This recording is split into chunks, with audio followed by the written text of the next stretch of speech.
जय हिंद दोस्तों। सुबह के 10 बज चुके हैं। मैं अमर चौधरी हाजिर हूं आप लोगों के साथ सुबह के 10 बजे, और मैं पूरी उम्मीद कर रहा हूं कि आप लोग भी बिल्कुल माशाल्लाह तैयार होंगे। बहुत बहुत शुक्रिया खुशहाली ma'am, thank you so much. Very good morning खुशहाली मैम, हाउ आर यू, कैसे?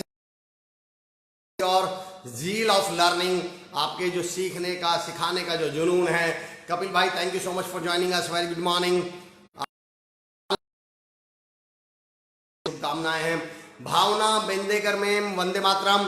उमेश सर, भावना मैम बहुत ही बेहतरीन कपल हैं जो हमेशा नेशन फर्स्ट करके, उमेश सर का एक थॉट है, एक आइडिया है, ये हमेशा दूसरों की मदद कर रहे होते हैं, वैल्यू एडिशन कर रहे होते हैं। बहुत कमाल की बात है भावना मैम, उमेश सर बहुत शानदार, thank you so much for joining us. सुबह के 10 बज चुके हैं दोस्तों, और मुझे खुशी है कि हम सब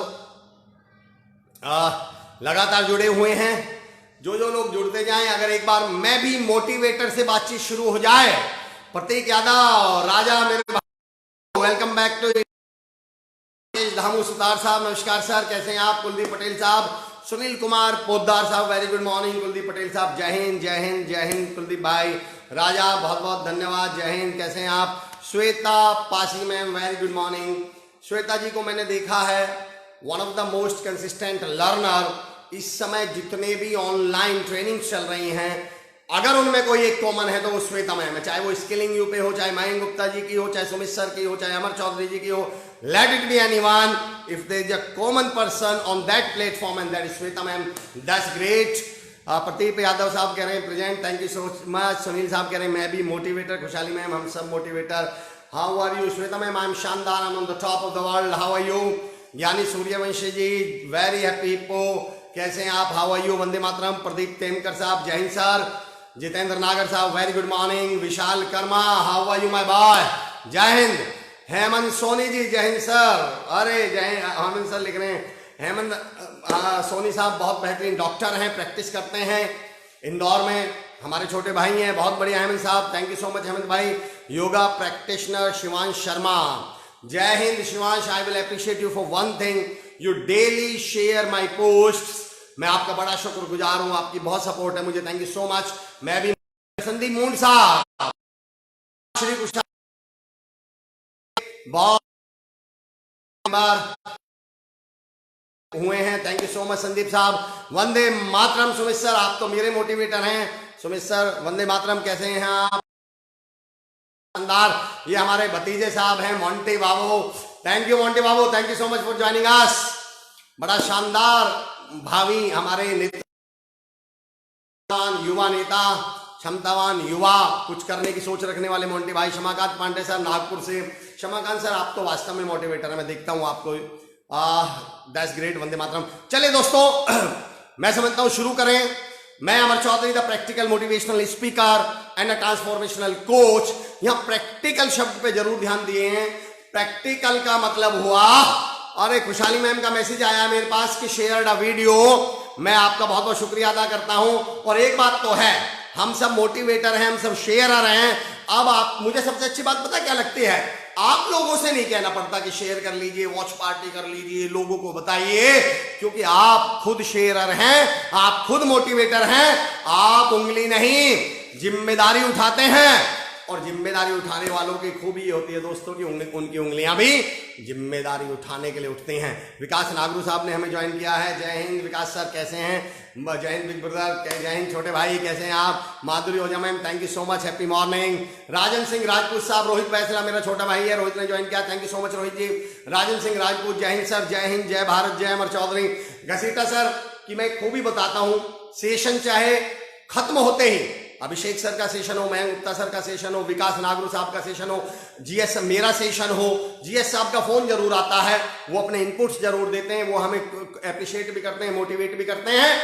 और कई बार आज जो मैं सर्कुलेट कर रहा था पोस्ट, उसमें मैंने एक वर्ड गलत कर दिया था, और मुझे पूरी यकीन थी अगर कुछ भी, अब यकीन जानिए दोस्तों, मुझे पूरा यकीन रहता है कि अगर मुझसे कोई भी मिस्टेक हो जाएगी तो घसीटा सर सपोर्ट के लिए है। और ऐसे लोग कमाना जीवन में ये बहुत बड़ी काम है, जो आपको सपोर्ट कर रहे हो। Jitendra Nagar ji, already done before you say, क्या बात है जितेंद्र नागर भाई, thank you so much, good morning respected sir.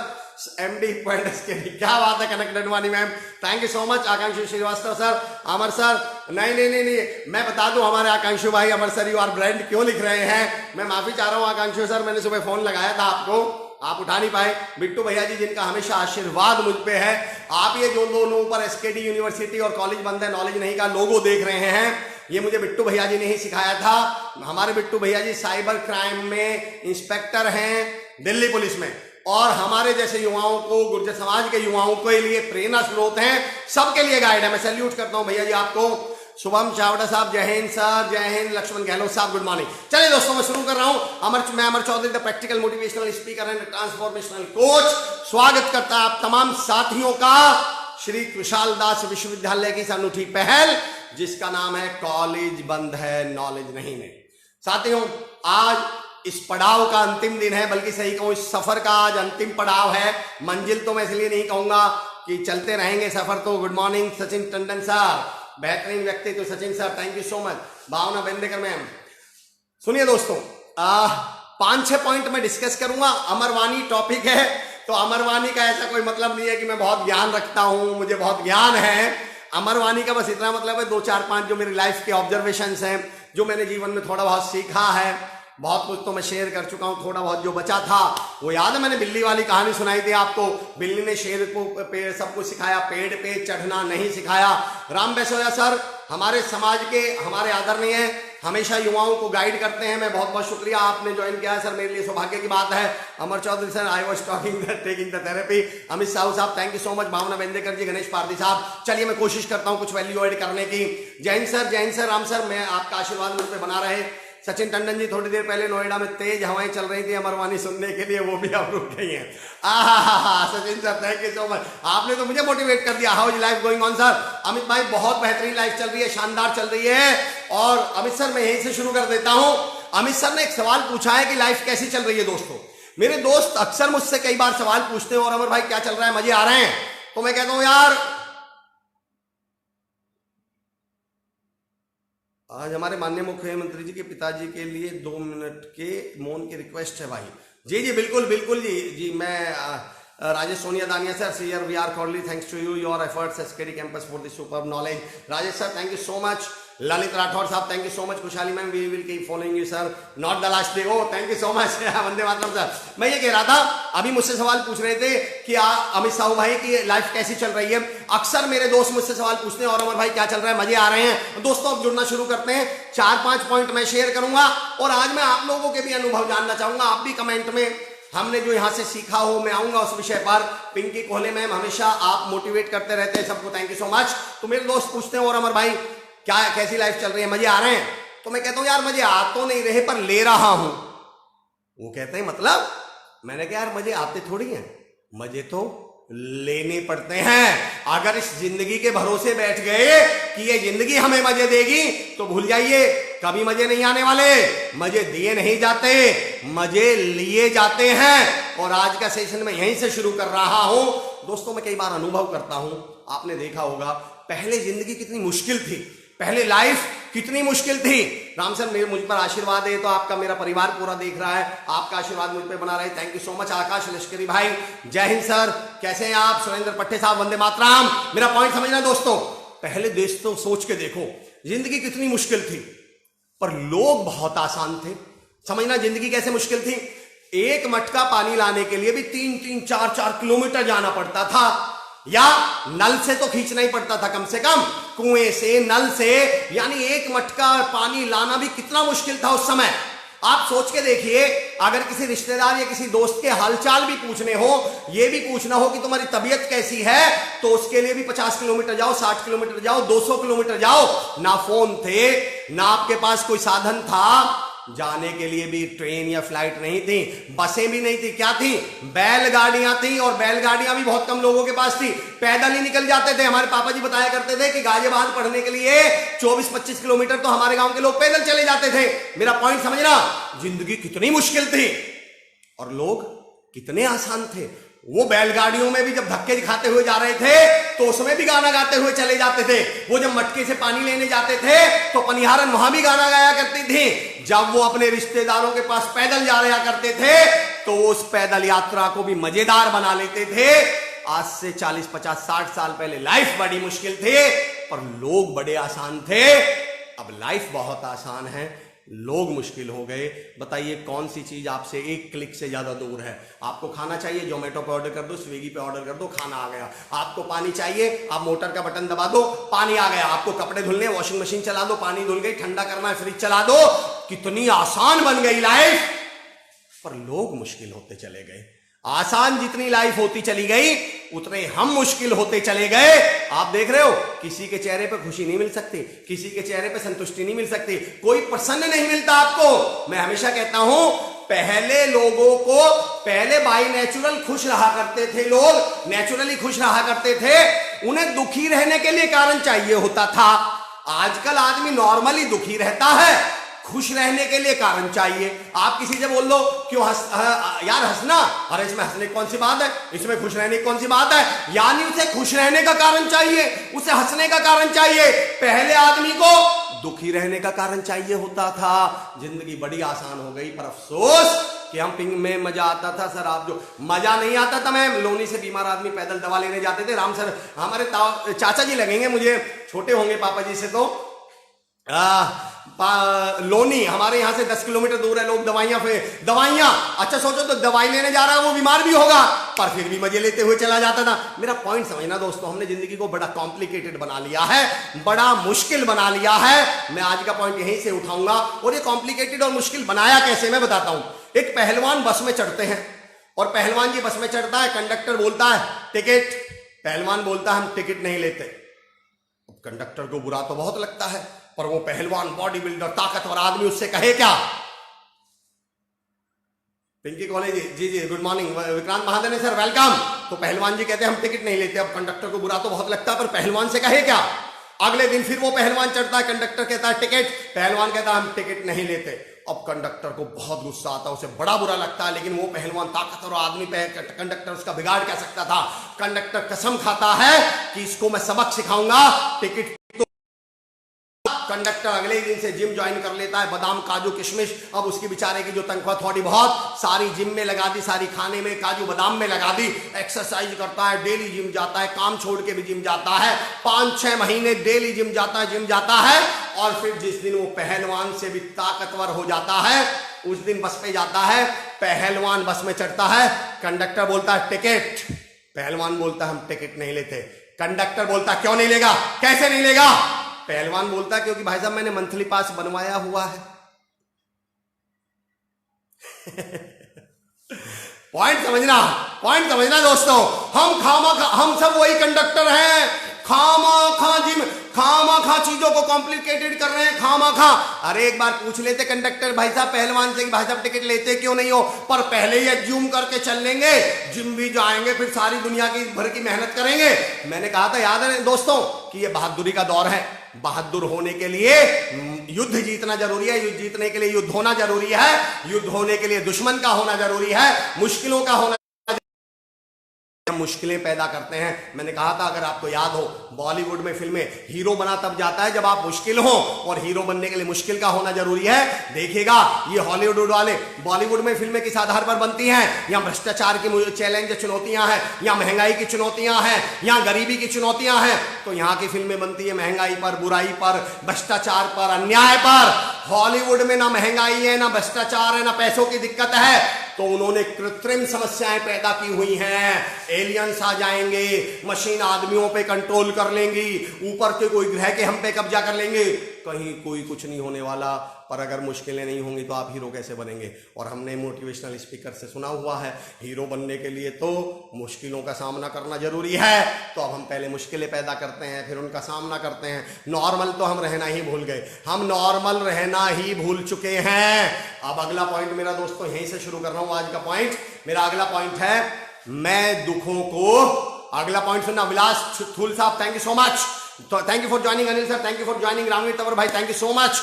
Rahul Kumar Mukhiya ji thank you so much. Surendra Patel sahab, Madhuri ओझा साहब। मेरा अगला, मैं 4-5 ही पॉइंट लेने वाला हूं आज, फिर आपके भी इंटरेक्शन करना चाहूंगा, आपके भी इनपुट्स जो भी होंगे। राकेश परमार साहब सही बात है sir, thank you so much, बहुत ही सारा गर्भित। ज्ञानी सूर्यवंशी जी थैंक यू। जीवन बहुत सिंपल, अच्छा गलती किसी की नहीं है कॉम्प्लिकेटेड होने में, समझना दोस्तों। We all love simplicity. ये मेरा पॉइंट समझने की कोशिश करना, गड़बड़ कहां हो रही है। We all love simplicity but we pay for complexity. हम सब सिंप्लिसिटी को प्यार तो करते हैं, पसंद तो करते हैं, पर पेमेंट किसको करते हैं, पे किसको करते हैं, कॉम्प्लेक्सिटी को। मैं उदाहरण देके बताता हूं आपको, मैं एग्जांपल देके बताता हूं आपको। आपके साथ कुछ समस्या चल रही है, आप दो ज्योतिषियों के पास पहुंचते हैं, एक ज्योतिषी आपसे बोलते हैं, मेरा पॉइंट समझना, कॉम्प्लेक्सिटी हमने शुरू करी है और हमें ही दूर करनी पड़ेगी। आप दो ज्योतिषों के पास पहुंचते हैं, एक ज्योतिष आपको बताता है कुछ नहीं करना, सुबह उठो, सूर्य उदय से पहले उठ जाओ, माता पिता के चरण छुओ, 3 बार ओम अल्लाह या भगवान का वाहेगुरु का नाम लो, सब ठीक हो जाएगा। दूसरे ज्योतिष के पास जाते हैं, दूसरा ज्योतिष आपसे बोलता है सूरज उगने से पहले अंधेरे में उठकर ठंडे पानी से नहाकर सूरज पश्चिम की तरफ मुंह करके पीपल के पेड़ की तरफ, पेड़ के नीचे खड़े होकर उत्तर की तरफ 4 दाने डाल के काले कुत्ते की पूंछ में सफेद धागा बांधकर तब उल्टे पैर घर आना, तुम्हारी सारी समस्याएं हल हो जाएंगी। बताओ दोस्तों, आप किसको बड़ा ज्योतिषी मानेंगे? लिख के बताओ जरा, मुझे आंसर दो। आप पहले वाले को बड़ा ज्योतिषी मानेंगे, दूसरे वाले को? बताइए जरा। आप पहले वाले को बड़ा ज्योतिषी मानेंगे जिसने कहा था कुछ नहीं करना, सुबह उठ के माँ बाप के पैर छुओ, 3 बार अल्लाह ओम भगवान का नाम लो, सब ठीक हो जाएगा, उसे? या जिसने बताया पूरब की तरफ मुंह करके पीपल के पेड़ के नीचे सूर्योदय से पहले काले कुत्ते की पूंछ में सफेद धागा बांध के उल्टे पैर घर आना? आप बड़ा किसको मानने वाले हैं? बताइए जरा मुझे, बड़ा किसको मानने वाले हैं? बताइए जरा मुझे आंसर में। मैं जानता हूं आंसर आने में, रिस्पॉन्स आने में टाइम लगता है, लेकिन कोई बात नहीं, विल टेक टाइम। पहले बड़ा किसको मानेंगे? सोच क्या घसीटा सर, जो आंसर है, जो प्रैक्टिकल आंसर है वो दीजिएगा। आपकी नजर में, हम लोगों की नजर में बड़ा ज्ञानी जानकार किसको माना जाता है? जिसने पहले वाले ने सिर्फ सिंपल बात कही, या जिसने 4-5 अगले गुण बता दिए? मैं अगला उदाहरण देता हूं, शायद आप इसको फिर से समझने की कोशिश करिए, फिर से कनेक्ट करने की कोशिश करिए। चीजें कॉम्प्लेक्स हुई क्यों है, चीजें मुश्किल क्यों हुई है, फिर से समझने की बात का बताता हूं। आप अपने घर में काले कुत्ते की पूंछ में सफेद धागा, बिल्कुल सही पॉइंट समझो मेरा दोस्तों। अगर आप किसी को पहले वाले की बात, दम नहीं पूछ रहा हूं मैं प्रवीण भाई, मैं ये पूछ रहा हूं आपकी नजर में बड़ा कौन है? बड़ा व्यक्ति, बड़ा ज्योतिषी, बड़ा जानकार, जो यार बड़ा जानकार आप उसे मानेंगे जिसने आपको 250 बातें फालतू बता दी हो। 250 बातें फालतू। आप सिंप्लिसिटी चाहते तो हैं। अच्छा चलो अगला सवाल पूछता हूं मैं आपसे, चलो मैं आपसे दूसरा सवाल पूछ लेता हूं यहीं पे। पहले वाला ज्योतिषी आपको कहता है सुबह उठ के कुछ नहीं करना है। क्षमाकांत पांडे सर, चलिए मेरा अगला आंसर दीजिए आप लोग, शायद उससे समझ पाए आप लोग। पहले वाले ने कहा कुछ नहीं करना, सुबह उठ के आपको भगवान का नाम लेना है और मां बाप के पैर छूने हैं, और कहता है 5000 रुपए दे दो। आप दे देंगे? बताइए, बताइए मुझे आंसर दीजिए। उसने कहा कुछ नहीं करना, सुबह उठ के पैर छूने हैं, भगवान का नाम लेना है, फीस कितनी हुई? 5000। आप में से कितने लोग दे देंगे 5000? जरा बताइए मुझे, आप में से कितने लोग दे देंगे 5000 उसे? और दूसरे वाले ने इतनी रामायण सुना के कहा कि 5000 चाहिए, बताइए आप किसको 5000 देंगे? बताइए मुझे आंसर दीजिए। आपको पहले वाले ने सिंपल बात बताई कि कुछ नहीं करना, मां बाप के पैर छूने, और आपसे कहता, अब वो आप पूछते हैं भैया फीस, वो कहता है जी 5000 रुपए। आप में से कौन दे देगा 5000 रुपए उसे? बताइए। राहुल कुमार मुखिया जी कह रहे हैं नहीं भैया उसने इतनी रामायण गाई इसलिए है। राजेश सर बिल्कुल सही, मेरा पॉइंट समझना, मैं कहना क्या चाह रहा हूं दोस्तों। दरअसल ये काम वास्तव में इतना छोटा था, पर उसको पता था कि आप इतने से काम के पैसे 5000 रुपए नहीं देंगे, और उसे आपसे 5000 रुपए निकलवाने थे, तो फिर उसने कामा खा के रामायण गानी शुरू कर दी, चीजों को मुश्किल बनाना शुरू कर दिया। अगर मैं आपसे कह ये मोटिवेशन इतना मुश्किल कैसे हुआ बताइए? ये मैथमेटिक्स, जिन्होंने मेरे साथ, मेरी उम्र के जो लोग होंगे जिन्होंने हमारे साथ पढ़ाई करी है, बताइए हम में से किसी ने ट्यूशन पढ़ा था क्या अपनी लाइफ में? राजेश सर, सुनील, अमर चौधरी, घसीटा सर, मैं पूछता हूं जितनी मेरी उम्र के मेरे साथ के लोग हैं, क्या हम में से किसी ने ट्यूशन पढ़ा था मैथमेटिक्स का, फिजिक्स का, केमिस्ट्री का? हम में से किसी ने पढ़ा था क्या? एक ने भी ट्यूशन नहीं पढ़ा। अब बताओ फिर ये ट्यूशन आए कहां से? और हमें मैथमेटिक्स और इंग्लिश ये कभी मुश्किल नहीं लगी, ये मैथमेटिक्स आए। याद रखना दोस्तों, दुनिया में 2 ही चीजें बिकती हैं, डर और सपने। 2 ही चीजें बिकेंगी, डर और सपने। जब टीचर्स को लगा कि एक्स्ट्रा अर्निंग करनी है, अब आप सोच के देखो, आप मेरे पास इंग्लिश सीखने आए हो और मैं आपसे यूं कह दूं कि इंग्लिश, हाँ यार 1 महीने में सिखा देंगे, इंग्लिश में क्या है, बहुत आसान है, और आप पूछे सर फीस कितनी, मैं कहता हूं 5000 रुपए, तो आप क्या कहें? हैं 1 महीने के 5000 रुपए? इतनी आसान बता रहे हो, 1 महीने में सिखा भी दोगे और उसके 5000 रुपए? आप मुझे, अगर मैंने आपको इंग्लिश आसान बता दी तो आप मुझे 5000 रुपए नहीं देने वाले हैं। अगर मैंने आपको इंग्लिश बता दी, मैं आपसे एक सवाल और पूछता हूं, क्षमाकांत पांडे सर मुझे आंसर दीजिए, किसी ने बेसिक कंप्यूटर सीखे हैं? बेसिक कंप्यूटर का कोर्स किया है किसी ने, जिसमें वो ऑफिस विंडो, एमएस विंडो वगैरह सिखाते हैं, फोटोशॉप सिखाते हैं, पेंट वगैरह सिखाते हैं, किसी ने वो किया है? बताइए जरा मुझे, कनेक्ट करिए मेरे साथ, वो कोर्स किया है? अगर किया है तो मुझे आंसर देके बताइए कितने महीने का कोर्स था वो, कितने महीने में किया? बताइए मुझे, कितने महीने में वो बेसिक कोर्स आपने कितने महीने में किया? कंप्यूटर क्लास जब आप गए कितने महीने का कोर्स था वो? मुझे जरा आंसर दीजिए इस बात का। समझना चीजें कॉम्प्लेक्स हुई क्यों हैं, हम भी चीजों को कॉम्प्लेक्स बनाते जा रहे हैं, समझना।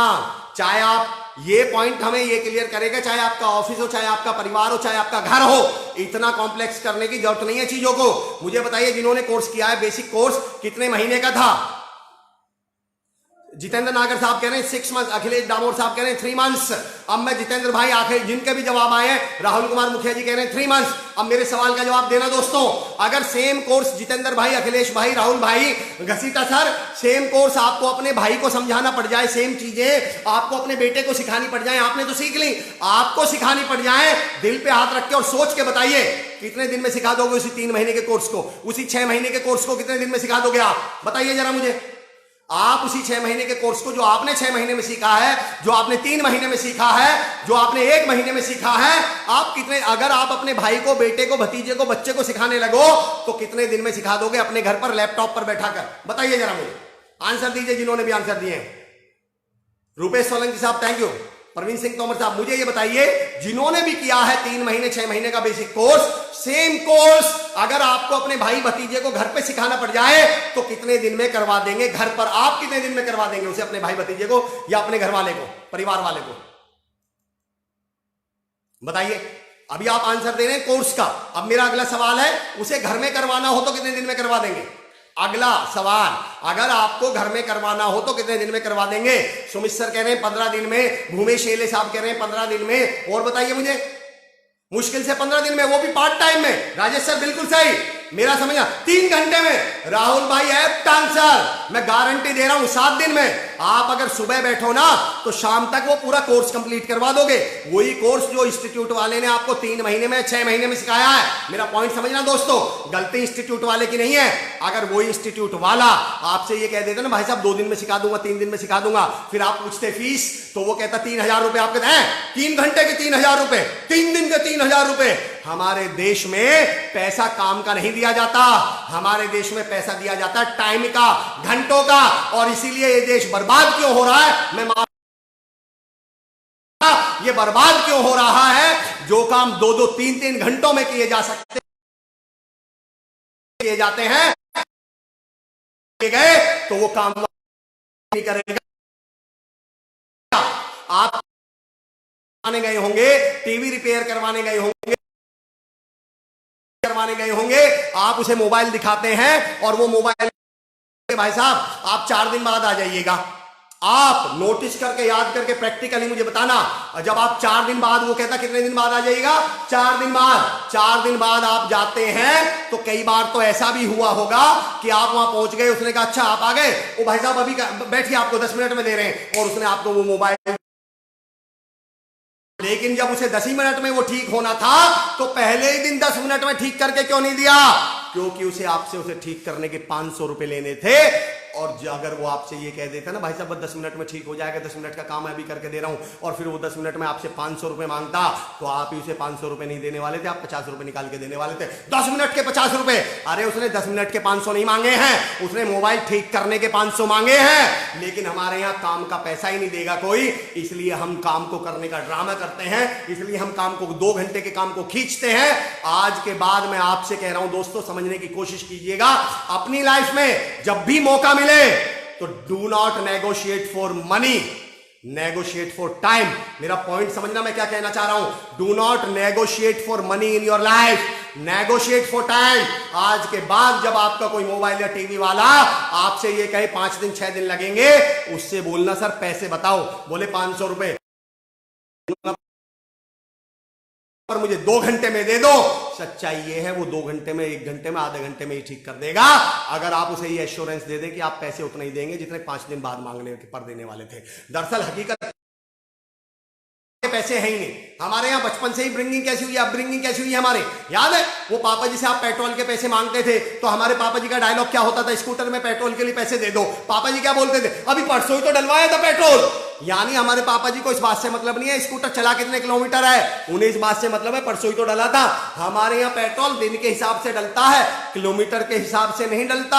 हमारे यहाँ पैसे काम के नहीं है, टाइम के हैं। इसलिए जब आपके यहाँ मजदूर आता है ना तो घंटे में कर सकता था उसे 8 घंटे में खींचता है, क्योंकि आप उसे पैसे नहीं देने वाले हैं। आइंदा जब भी आप बाहर निकले अपने लिए भी तय कर लूंगा, मैं इस बात 1.5 घंटे बोलूंगा, 1 घंटे मैं इस बात के पैसे लूंगा कि मैं अपने बोलने के, मैं अपने काम के पैसे लूंगा, टाइम के नहीं। और जिस दिन लेने लगेंगे, यकीन जानिए मैं यहां पैसे की बात नहीं कर रहा हूं, माफी चाह रहा हूं, मैं यहां पैसे की नहीं वैल्यू की बात कर रहा हूं। तो वैल्यू काम की करिए लोगों की, टाइम की नहीं कि उन्होंने कितना टाइम दिया, सवाल ये उन्होंने कितना काम किया।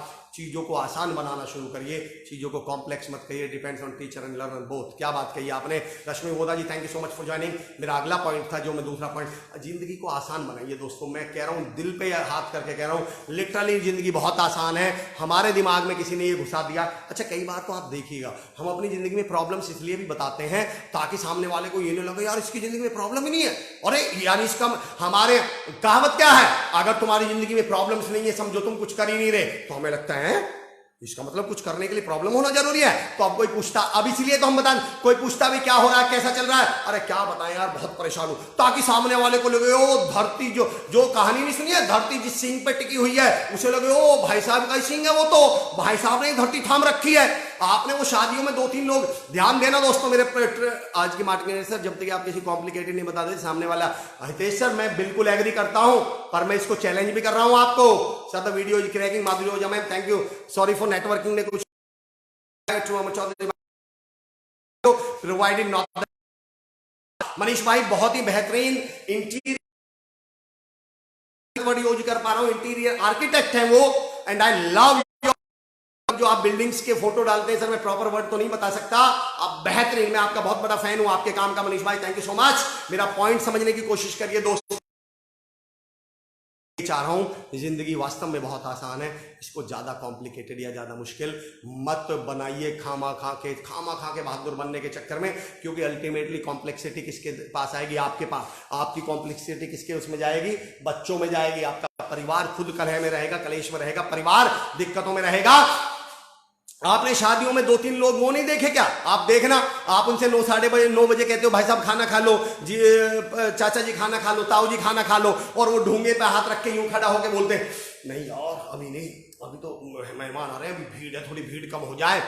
और फिर वो अगले दिन आपको बैठ के क्या बताते हैं, और रात तो खाना ही नहीं खा पाई, इतनी भीड़ थी, हम तो उसमें लगे रहे व्यवस्था में, फिर 12:30 हमें तो खाना ही 1:30 बजे जाके मिला। 1-2 ऐसे भी मिलेंगे यार मैं तो खा ही नहीं पाया, एक पूरी मिली थी बस, वो 9 बजे भी खा सकते थे, वो 8 बजे भी खा सकते थे, फ्री खड़े हुए थे, कोई काम नहीं कर रहे थे वो। लेकिन अगर खाना खा लिया तो अगले दिन कहानी कैसे सुनाएंगे, किस्सा कैसे सुनाएंगे, तो फिर क्या करेंगे वो ढूंगे पे ऐसे सिर पर जैसे इन्होंने ही थाम रखी है सारी शादी। जबकि हकीकत ये है वहां केवल खाना खाने का ही रोल है अपना, बहुत ज्यादा इससे ज्यादा रोल नहीं था। और आजकल की शादियों में तो किसी का कोई रोल ही नहीं है, बस खाना ही तो खाना है, पर वो खाएंगे नहीं ताकि बाद में किससे सुना सके टाइम ही नहीं मिला, और यार हम तो बस 12:30 बज गए थे खाना खाने में, 1:30 बज गए थे, जबकि वो चाहते तो 8 बजे ही खा लेते। पर क्या करें, अगर वो कहानी किससे नहीं सुनाएंगे, खाना खा लिया तो फिर किससे किसको सुनाएंगे। खैर दोस्तों मैं ये कह रहा हूँ जिंदगी बहुत आसान है, इसे कॉम्प्लिकेटेड मत करिए। मेरा अगला पॉइंट है आज का, जिसमें मुझसे कई बार सवाल पूछा जाता है। पहले नितेश साहू ने सवाल पूछा था, अमित साहू ने, सर आप कैसे हैं, मेरा पॉइंट समझना दोस्तों। मेरे एक दोस्त ने मुझसे पूछा अभी 10-12 दिन पहले की बात, लॉकडाउन से 10-12 दिन पहले की बात है, और अमर क्या हालचाल चल रही है, मैंने कहा बढ़िया यार मस्त। बोले यार अमर तू हमेशा कैसे खुश रह लेता है, तू हमेशा कैसे मस्त रहता है, तू कैसे हमेशा खुश रह लेता है, तेरी जिंदगी में कोई परेशानी नहीं है क्या। मैंने कहा क्यों, तुझे ऐसा क्यों लग रहा है, बहुत परेशानी है। अब मेरा पॉइंट समझना दोस्तों, मैंने कहा यार बहुत परेशानी है, तो बोले फिर तू परेशान नहीं है। मैंने कहा यार, अब मेरा पॉइंट समझना दोस्तों मैं क्या समझा रहा हूं। मैंने कहा यार बाहर बारिश हो रही है, बारिश होना एक सिचुएशन है, मैं उस बारिश में भीगूंगा नहीं भीगूंगा ये मेरा डिसीजन है। बारिश होने का मतलब ये थोड़ी है कि मैं भीग ही जाऊंगा। अरे क्या मेरे पास मकान नहीं है, छत नहीं है, शेल्टर नहीं है क्या। परेशानी होना तो एक सिचुएशन है, उस परेशानी में मैं परेशान होऊंगा या नहीं होऊंगा, ये मेरा डिसीजन है। तो परेशानी होने का मतलब ये थोड़ी है कि मैं परेशान भी हो जाऊं, बारिश होने का ये मतलब थोड़ी है कि मैं भीग भी जाऊं। लेकिन पता है हम इतने सभ्य लोग हैं, इतने संस्कारी लोग हैं, हमें ऐसा लगता है नहीं यार परेशानी आई है तो ऐसा कैसे हो सकता है, बेचारी इतनी दूर से आई है तो परेशान तो होऊंगा यार, नहीं यार बेचारी बारिश इतनी दूर से आई है भीगूंगा तो सही। और मैं ये भी नहीं कहता दोस्तों कि भीगना गलत है, मैं तो ये कह रहा हूं भीगने को भी इंजॉय किया जा सकता है। भीगने का मतलब हमेशा परेशान होना नहीं। मैंने एक बहुत खूबसूरत लाइन पढ़ी थी कि दुनिया में 2-4 लोग ही बारिश को एंजॉय कर पाते हैं, बाकी तो उसमें भीगते हैं। भीगने को भी एंजॉय किया जा सकता है। दुख, तकलीफ, परेशानी आपके दरवाजे पर आए हुए किसी व्यक्ति की तरह है। आपके दरवाजे पर किसी के बैल बजा देने से, आपके दरवाजे पर किसी के आ जाने से ये तय नहीं हो जाता कि वो आपके घर में भी आ जाएगा। वो घर में तो तब आएगा जब आप दरवाजा खोलेंगे, जब आप गेट खोलेंगे। मुश्किलों का, परेशानियों का होना ये तो किसी का बैल बजाना है, पर उसका घर में आ जाना मेरा डिसीजन है। मैं कहूंगा तो ही वो आएंगे, वरना उनकी औकात नहीं। Manish sir, thank you so much. Manish sir का आशीर्वाद मुझे मिले। राकेश परमार साहब, thank you so much. Sumit sir, thank you so much भैया मेरा। पर पता है हम कितने संस्कारी लोग हैं, समझो हम कितने बढ़िया लोग हैं। मेरा पॉइंट समझना, पुरानी हिंदी फिल्में देखी होंगी आपने, पुरानी हिंदी। मैं शेयर और वॉच पार्टी के लिए नहीं कहूंगा बीच में, मुझे मालूम है जितने मेरे हमारे साथ जुड़े हुए लोग हैं वो शेयरर हैं, वो राजा हैं, वो दानी हैं, वो दूसरों का भला चाहने वाले हैं। मैं भी मोटिवेटर। तो मोटिवेट करने के लिए आप किसी को कैसे करेंगे? वीडियो शेयर कर सकते हैं, वॉच पार्टी कर सकते हैं, लोगों को बता सकते हैं। मेरा पॉइंट सुनना, मैं क्या पॉइंट कह रहा था। आई वॉज टॉकिंग अबाउट कि परेशानी का होना, पर हम बड़े संस्कारी लोग हैं, बड़े तमीजदार लोग हैं, बड़े सभ्य लोग हैं। पुरानी हिंदी फिल्में यार, इम्परफेक्शन में ही परफेक्शन का मजा है। हेमंत भाई इस पे मैं बोलूंगा, मैं बोल चुका हूं वैसे के लिए इस पे। अब मेरा उदाहरण समझना क्या है दोस्तों, उदाहरण समझिएगा, ऑब्जर्वेशन देखिएगा। पुरानी हिंदी फिल्में देखी हैं, उसमें विलेन गोली मारता था हीरो को या हीरो की मां को, लेकिन वो साइड हीरो जो हुआ करता था या हीरो का जो दोस्त हुआ करता था, वो हीरो को धक्का देकर खुद गोली के सामने अट जाता था। मैं आज तक नहीं समझ पाया, मेरा पॉइंट समझना, मेरा पॉइंट समझना दोस्तों, कितने संस्कारी लोग थे। उसे धक्का देकर खुद गोली के आगे अड़ गया। देखो कितनी बचत की सोच है कि यार बेचारे की गोली खराब ना चली जाए, उसने गोली चलाई है, चल इसको तो मैंने हटा दिया, पर अब इसके सामने खुद तो अड़ूं ताकि इसकी गोली खराब ना चली जाए। मैं ये पूछ रहा हूं, जब तू उसे धक्का देके तू उसे हटा सकता था, तो धक्के के साथ तू खुद नहीं गिर सकता था क्या? गोली के सामने आना जरूरी था। ऐसे ही जब परेशानी आती है ना, तो हमें ऐसा लगता है नहीं यार इसके सामने नहीं आऊंगा तो बेचारी परेशानी खराब चली जाएगी, बेचारी को बड़ा दुख होगा, तो मैं तो सामने अड़ के। अरे जब तुम दूसरे को बचा सकते हो, तुम बच नहीं सकते थे क्या? परेशानी से साइड में नहीं हो सकते क्या? मुझे मुझे मुझे राजेश सोनी सर की एक लाइन याद आ रही है, मेरी कॉपी में आज भी लिखी हुई है। उन्होंने कहा था कि दुनिया में परेशानी का हल परेशान होने में नहीं, काम करने में है। मुझे याद है हम इंदौर में बैठे हुए थे और राजेश सोनी सर ने ये बात कही थी, मेरी डायरी में आज भी लिखी हुई है, परेशानी का हल परेशान होने में नहीं, उस पर काम करने में है। मुझे मेरे आइडियल, मेरे आदर्श, जिन्हें मैं अपना मेरे बड़े भाई राजीव चौधरी जी ने एक बात कही थी। मैं गुड़गांव इंटरव्यू देने गया, जब मैं यंग था बिल्कुल, इंटरव्यू बिगड़ गया, मैं आया और मैं छत पर बैठ के रो रहा था। गांव में हम रहते हैं, अभी भी रहते हैं, तब भी गांव में रहते थे। मेरी मम्मी, उनकी चाची, सगे ताऊ जी के बेटे थे मेरे राजीव भाई, वो घर आए। उन्होंने कहा, बीबी बोलते थे मम्मी को, वो बोले बीबी अमर कहाँ है? मम्मी ने कहा वो तो ऊपर है बेटा, उसका कोई इंटरव्यू बिगड़ गया, वो तो ऊपर बैठ के रो रहा है। राजीव भाई आए, उन्होंने मुझसे, मेरे आइडियल डीएसपी बने वो बाद में, वो मेरे आइडियल, उन्होंने मेरे पास आए और मुझसे आकर, मुझसे कुछ नहीं बोला, मेरे पास बैठ के रोने लगे। और मैंने उनकी तरफ देखा, मैंने कहा इन्हें क्या हुआ? मैंने कहा भैया आपको क्या हुआ? बोले यार मम्मी बीबी बता रही थी तेरा इंटरव्यू बिगड़ गया, मैंने सोचा तू रो रो के ठीक कर रहा है तो तेरे साथ ठीक करवा दूं। मैंने कहा ये क्या बात हुई? उस दिन मेरे बड़े भाई ने मुझसे कहा था कि अमर जितना टाइम तो पिछले इंटरव्यू के बिगड़ने के रोने पे लगा रहा है ना, उतना टाइम अगले इंटरव्यू की तैयारी में लगा। जिंदगी में दोबारा नहीं रोना पड़ेगा। दिक्कत तो इस बात की है दोस्तों, हम तो एक इंटरव्यू को बिगड़ने का रोना तब तक रोते हैं जब तक अगला इंटरव्यू ना बिगड़ जाए। क्योंकि जो मजा रोने में है, मैं तो हमेशा कहता हूं, जो मजा रोने में है, जो मजा सहानुभूति में है, जो विचारा सुनने में है, वो मजा दुनिया में काम करने में थोड़ी है। सहानुभूति अपने आप में दुनिया का सबसे बड़ा जहर है दोस्तों। बस मैं ज्यादा वो नहीं बोलने वाला। आप अभी भी यंग है बॉस। अहमद भाई थैंक यू सो मच। तब मैं किशोर अवस्था की बात बता रहा हूं आपको। Thank you so much. मेरा पॉइंट समझना, अगले इंटरव्यू की तैयारी में टाइम लगाइए पिछले इंटरव्यू पे रोने की बजाय, ताकि अगले इंटरव्यू पे ना रोना पड़े।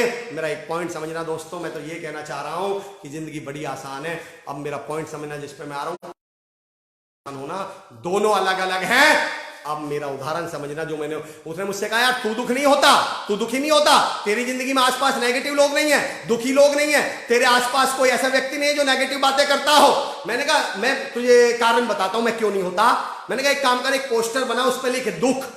मेरा उदाहरण समझना दोस्तों। मैंने कहा उस पर लिख दुख। उसने पोस्टर बनाया और मैंने कहा मुझे ये व्हाट्सअप कर दे। उसने मुझे व्हाट्सअप कर दिया। बोला मिल गया पोस्टर, दिख गया। मैंने कहा मुझे तो नहीं दिख रहा। बोले यार कैसी बात कर रहा है, मैंने तो भेज दिया। मैंने कहा पर यार मुझे तो नहीं दिख रहा। बोले यार कैसी बात कर रहा है, इधर सेंड दिखा रहा है।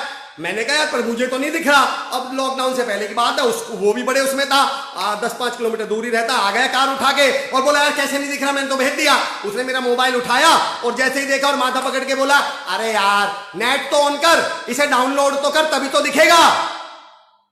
और ऐसा ही बोलते ही वो मेरी तरफ देखा और उसने यूं मेरी तरफ देखा। और भी यही समझाना चाह रहा था, तेरे दुख का पोस्टर भेज देने से मेरे स्क्रीन में नहीं आ जाएगा। ये तब आएगा जब मैं डाउनलोड करूंगा। और मैं दुखों को डाउनलोड नहीं करता मेरे भाई, मैं नेगेटिविटी को डाउनलोड नहीं करता हूं। तेरे नेगेटिविटी भेज देने से मैं नेगेटिव नहीं हो जाऊंगा। दुनिया के दुख भेज देने से मैं दुखी नहीं हो जाऊंगा। सिचुएशन परेशानी वाली हो जाने से मैं दुखी नहीं हो जाऊंगा, जब तक मैं उसे डाउनलोड करने का डिसीजन ना लूं। और मैं दुखों को डाउनलोड नहीं करता मेरे यारों, मैं दुखों को डाउनलोड नहीं करता दोस्तों। मैं अब आपसे पूछता हूं, आप दुखों को डाउनलोड करते हैं क्या? और हकीकत तो यह है, बीती बिताई छोड़कर आगे की सुधी ले। क्या बात है चौधरी सर, क्या बात है। Thank you so much. What is so socially rip, रास्ते बदलो मत, रास्ते बनाओ। क्या बात है राजेश साहब। हर इंसान को पास प्रॉब्लम सॉल्व करने के तरीके हैं, अगर ये तरीका निकलते हैं तो प्रॉब्लम सॉल्व। बिल्कुल सही। अफसोस इस बात का सर, हम प्रॉब्लम में रहना पसंद करते हैं, प्रॉब्लम से निकलना। मैंने कहा था ना सहानुभूति। दरअसल मैं बताता हूं, अब तो सर आपने वो तैयार कर लिया कि आप लोगों के इंटरव्यू सक्सेस करवा देते हैं। Hitesh Kumar Trivedi sir thank you so much. आपका प्यार है, ये तो आप सब साथियों का प्यार है। अपने आप से पूछिए, क्या आप दुखों को डाउनलोड करते हैं? और फिर तय करिएगा कि जिंदगी में आप, एक बात याद रखना दोस्तों, मेरी एक थॉट है, मैं एक लाइन कहता हूं, no option for downloading. Sumit sir आपसे ही तो सिखाया है मैंने। सुमित सर को मैं बता दूं दोस्तों, one of the fantastic person I have met in my life, positive. मैं सुमित सर के बारे में एक बात हमेशा कहा करता हूं, मैंने सुमित सर से आज तक किसी थर्ड पर्सन के बारे में नेगेटिव बोलते, या तो सर उसके बारे में बात ही नहीं करेंगे और बात करेंगे तो पॉजिटिव।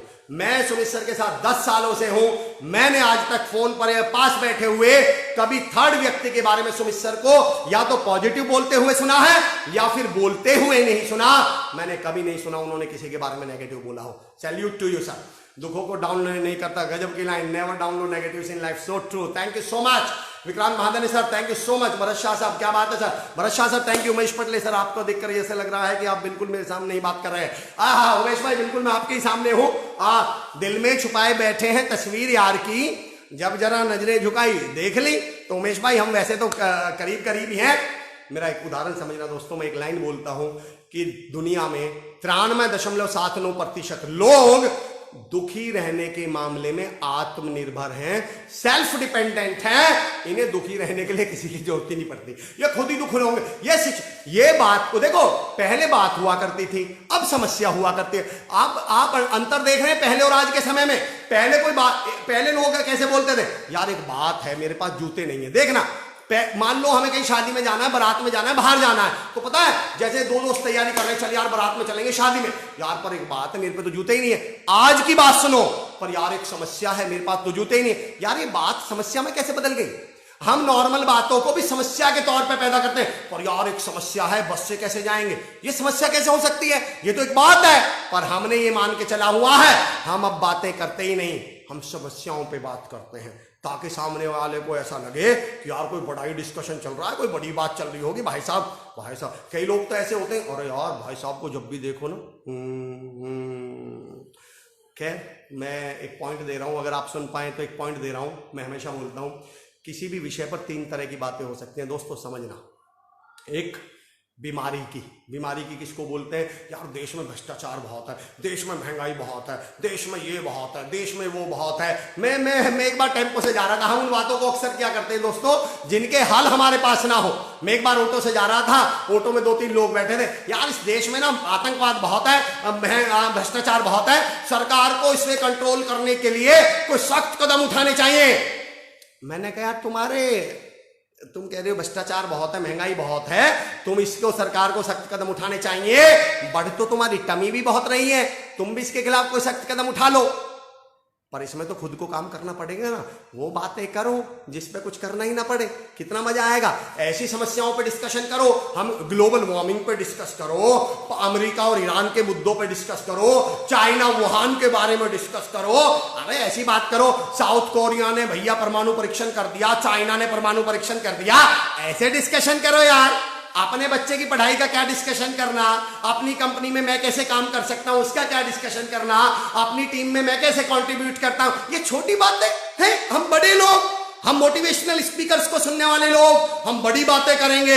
हम कौन सी समस्या हल करेंगे? ओजोन परत में छेद हो चुका है, हम उसे बंद करेंगे। तो छोटे मोटे लोग नहीं है, हम अपनी टीम में हुए छेद को बंद नहीं करने वाले। हम कौन सा काम करने वाले हैं? हम डोनाल्ड ट्रंप को कुर्सी से हटाएंगे, हम अपनी आलस्य को नहीं हटाएंगे, क्योंकि ये तो छोटा काम है। हम छोटी सोच के आदमी थोड़ी हैं, हम तो बड़ी सोच के आदमी हैं, बड़े काम करने वाले हैं। खैर माशाल्लाह बढ़िया सर, करते रहो, बड़ी सोच आपको बहुत बहुत मुबारक। एक ने मुझसे एक बार कहा ज्यादातर लोग दूसरों से दुखी हैं। क्या बात है रोहित बाबू, बिल्कुल सही कह रहे हैं। मेरा दोस्तों, मेरा एक उदाहरण समझना, मैं क्या कहना चाह रहा हूं। मेरे एक दोस्त ने एक बार कहा कि यार इस दुनिया में ना अच्छे लोग मिलना बड़ा मुश्किल है, दुनिया में अच्छे। अब मेरा पॉइंट समझना, मैं उदाहरण क्या दूंगा, बारीक उदाहरण है, बहुत भरोसे से दे रहा हूं आप लोगों को, बहुत बारीक उदाहरण है दोस्तों। बोले इस दुनिया में ना अच्छे लोग मिलना, ईमानदार लोग मिलना बड़ा मुश्किल है। मैंने कहा यार एक बात बता, अगर तेरा मोबाइल तेरे घर में गुम हो जाए, तेरे कमरे में गुम हो जाए, तो उसके मिलने की प्रोबेबिलिटी कितनी है? अरे बोले 100% है यार, कहां जाएगा कमरे में से, 5-7 मिनट में मिल ही जाएगा। और मैंने कहा अगर आपका मोबाइल आपके घर में गुम हो जाए तो? बोले यार 100% है तो भी, हाँ थोड़ा टाइम लग जाएगा, आधा-पौना घंटा। अगर मोहल्ले में गुम हो जाए मैंने तो, अगर मोहल्ले में ढूंढना पड़े तो? बोले यार फिर तो 80% चांस है, 20% तो फिर मुश्किल ही मिलेगा। और मैंने कहा तेरी कॉलोनी में गुम हो जाए, कॉलोनी में ढूंढना पड़े? बोले यार फिर तो 20% ही चांस है, बड़ा मुश्किल है। और मैंने कहा शहर में गिरे कहीं, तुझे नहीं पता, शहर में ढूंढना पड़े? बोले यार फिर तो 5% ही चांस है। और मैंने कहा कहीं दुनिया में गिर जाए तो? अरे बोले फिर तो चांस ही नहीं है। तो मैंने कहा मेरे दोस्त तू अच्छे लोग दुनिया में क्यों ढूंढ रहा है? तू अच्छे लोग अपने कमरे में क्यों नहीं ढूंढता जहां चांसेस ज्यादा हैं? तू अच्छे लोग अपने घर में क्यों नहीं ढूंढता जहां चांसेस ज्यादा हैं? तू अच्छे लोग अपने मोहल्ले में क्यों नहीं ढूंढता जहां चांसेस ज्यादा हैं? वाह मेरे दोस्त, दुनिया में ढूंढने बैठा है जहां तुझे भी पता है मुश्किल ही मिलेंगे, पर मुझे तो डायलॉग मारने हैं ना।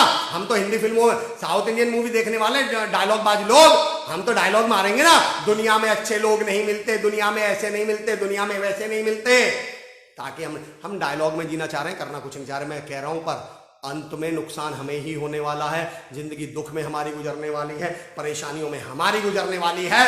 हाँ अच्छे हैं तो जो लोग अभी अच्छे रहने में मजबूर हो जाते हैं, क्या बात है। हर इंसान की लाइफ के अंदर सुख और दुख है, डिपेंड करता है कि ये इंसान दुख में भी खुश रहकर सुख का लाभ उठा सकता है। क्या बात है, हिप्पो है ना, क्या बात है, बिल्कुल सही है दोस्तों।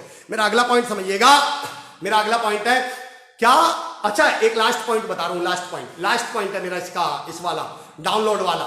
आपका रिमोट किसके हाथ में है? मैं एक उदाहरण दे रहा हूं, एक लाइन बोल रहा हूं दोस्तों, समझना। अगर आपके काम वाली बाइक के आने पर आप दुखी हो सकते हैं, अगर आप ट्रैफिक जाम में फंसने पर दुखी हो जाते हैं, आप इंटरनेट बंद हो जाने पर दुखी हो जाते हैं, आप पिज्जा डिलीवरी बॉय के 10 मिनट लेट आने पर दुखी हो जाते हैं, तो यकीन जानो दोस्तों तुम्हारा जन्म ही दुखी होने के लिए हुआ है। तुम अब कुछ नहीं करने वाले इस लाइफ में सिवाय दुखी रहने के।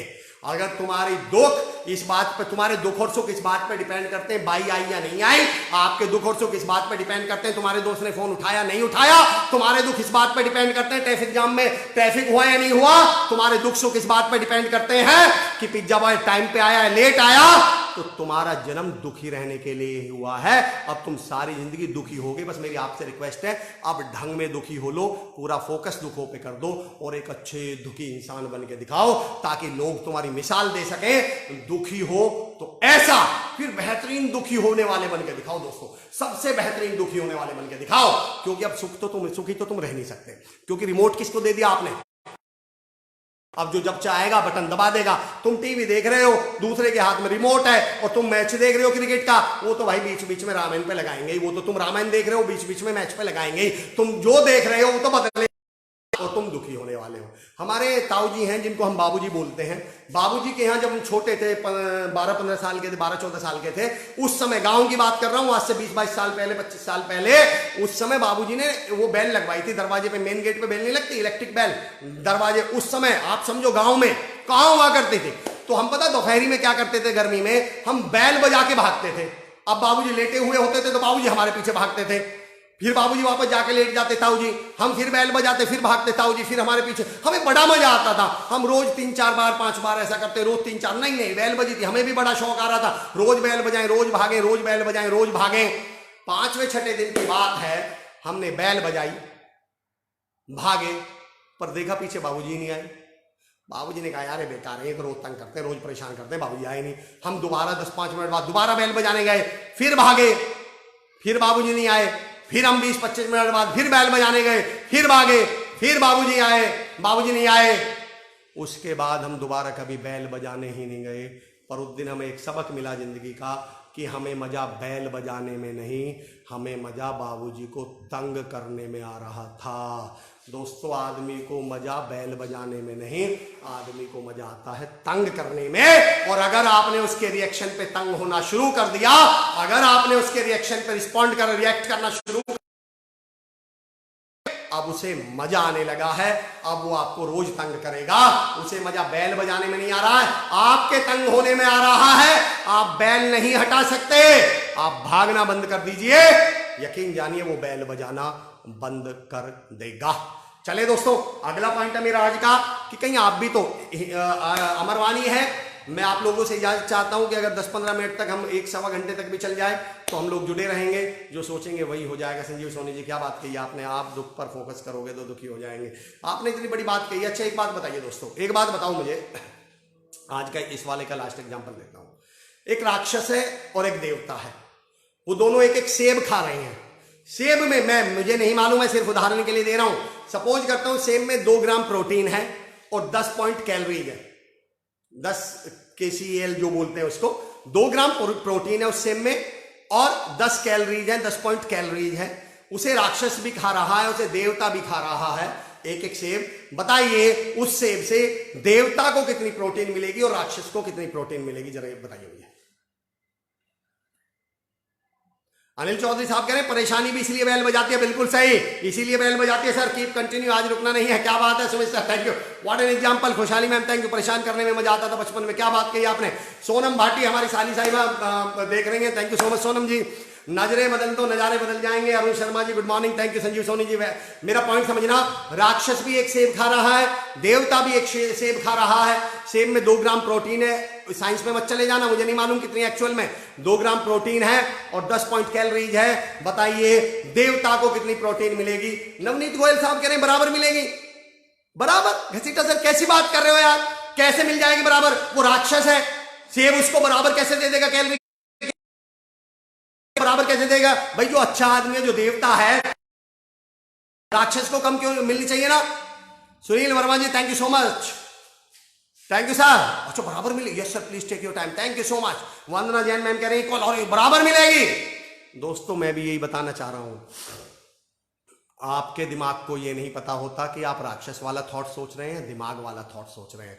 उसे बस इतना पता है मेरे मालिक साहब सोच रहे हैं, मेरे मालिक साहब किसको सेब दे रहे हैं, मेरे मालिक साहब किसको पानी दे रहे हैं, मेरे मालिक साहब किसको खाद दे रहे हैं, वो उसको उतना ही मजबूत बना देता है, बराबर की मजबूती देता है।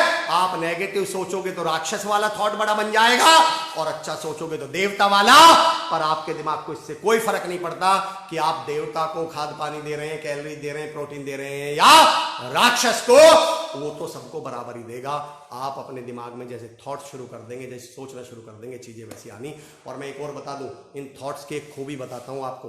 एआई का नाम सुना होगा, आर्टिफिशियल इंटेलिजेंस। जब आप यूट्यूब पे 2 दिन कॉमेडी चैनल देख लीजिए, आप यूट्यूब पर 2 दिन कॉमेडी वीडियोज देख लीजिए, बताइए आपके रिकमेंडेशन में कौन से वीडियोज आने शुरू हो जाएंगे? बिल्कुल सही, कॉमेडी वाले। आप सैड न्यूज देख लीजिए, आपके रिकमेंडेशन में भी बाकी के नीचे जो पॉपअप में आएंगे, नीचे जो लिस्ट में वीडियोज आएंगे वो कैसे आएंगे? Sad videos. अब आप कहोगे देखो यार मैं तो इसलिए देख रहा था क्योंकि वहां सैड वीडियोज पड़े थे। अरे वो आए क्यों? क्योंकि तुमने सैड न्यूज देखने।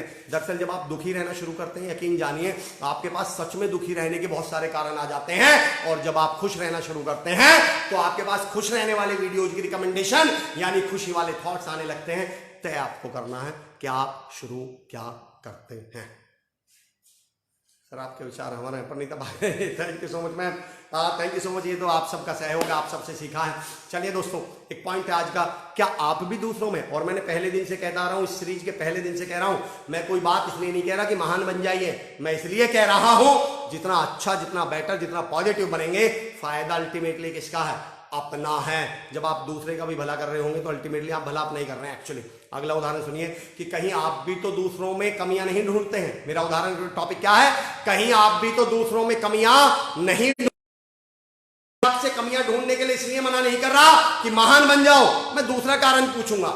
अच्छा एक बात बताओ मुझे, अगर आपको बर्तन खरीदने हैं तो आप कहां जाएंगे? बर्तन बाजार या कपड़ा मार्केट? जरा इसमें थोड़ा सा आप मुझे रिप्लाई करिएगा, थोड़ा सा रिप्लाई करिएगा आप मुझे। अगर आपको बर्तन खरीदने हैं तो आप कहां जाएंगे? बर्तन बाजार या कपड़ा मार्केट? बताइए मुझे। अगर आपको बर्तन खरीदने हैं तो कहां जाएंगे? कपड़ा बाजार या बर्तन मार्केट? बर्तन बाजार या कपड़ा मार्केट? एक आंसर दे दीजिए, फिर तो आगे मैं खुद ही कनेक्ट करूंगा। कहां जाएंगे आप लोग? अगर आपको बर्तन खरीदने हैं तो आप लोग कहां जाने वाले हैं? कमियां और की बात कर रहा हूं मैं, कमियां और खूबियों की बात कर रहा हूं। हमारे दुनिया में 2 कंसेप्ट हैं, कमियां और खूबियां, कमियां और खासियतें। प्रणीता बागले जी कह रहे हैं बर्तन बाजार। निश्रिन कातका साहब आपके जुनून को सलाम, सलाम आप लोगों को।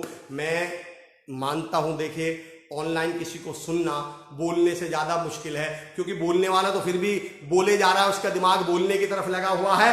आप लोगों को तो बैठ के एक जगह सुनना है, ये बहुत चैलेंजिंग काम है जो आप कर रहे हैं। Thank you so much. आपने कहा बर्तन बाजार, अब मैं यहां से सारे अगले उदाहरण मैं खुद दे दूंगा, बस आप कनेक्ट करते चलिएगा। मैं 2 विषयों पे बात कर रहा हूं कि आप दूसरों में भी कमियां ढूंढते हैं, दूसरों में कमियां निकालते हैं कि आप भी। कमियां और खासियत हमारी दुनिया में 2 चीजें हैं। जब आपने बर्तन खरीदने गए तो आप बर्तन बाजार गए, आप अगर कपड़ा खरीदने जाएंगे तो आप कपड़ा मार्केट जाएंगे, सराफा जाएंगे सोने के बाजार में।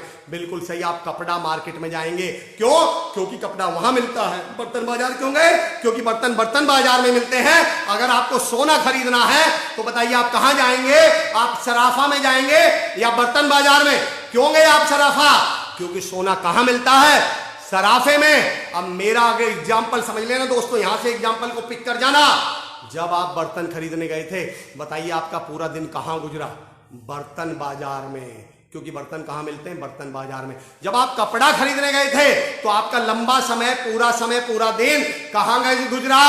कपड़ा मार्केट में। जब आप सोना खरीदने गए थे तो आपका पूरा दिन, पूरा समय कहां गुजरा? सोना बाजार यानी सराफा में। अब मैं आपसे एक सवाल पूछता हूं दोस्तों, हमारी दुनिया में 2 कंसेप्ट है, कमियां और खासियतें। अगर मैं नर्क और स्वर्ग मान लूं कोई दुनिया में सच में है, नर्क और स्वर्ग नाम की दुनिया में कोई चीज है, तो मुझे बताओ कमियां कहां मिलेंगी इसमें से, और खूबियां, खासियतें कहां मिलेंगी? मुझे आंसर दीजिएगा।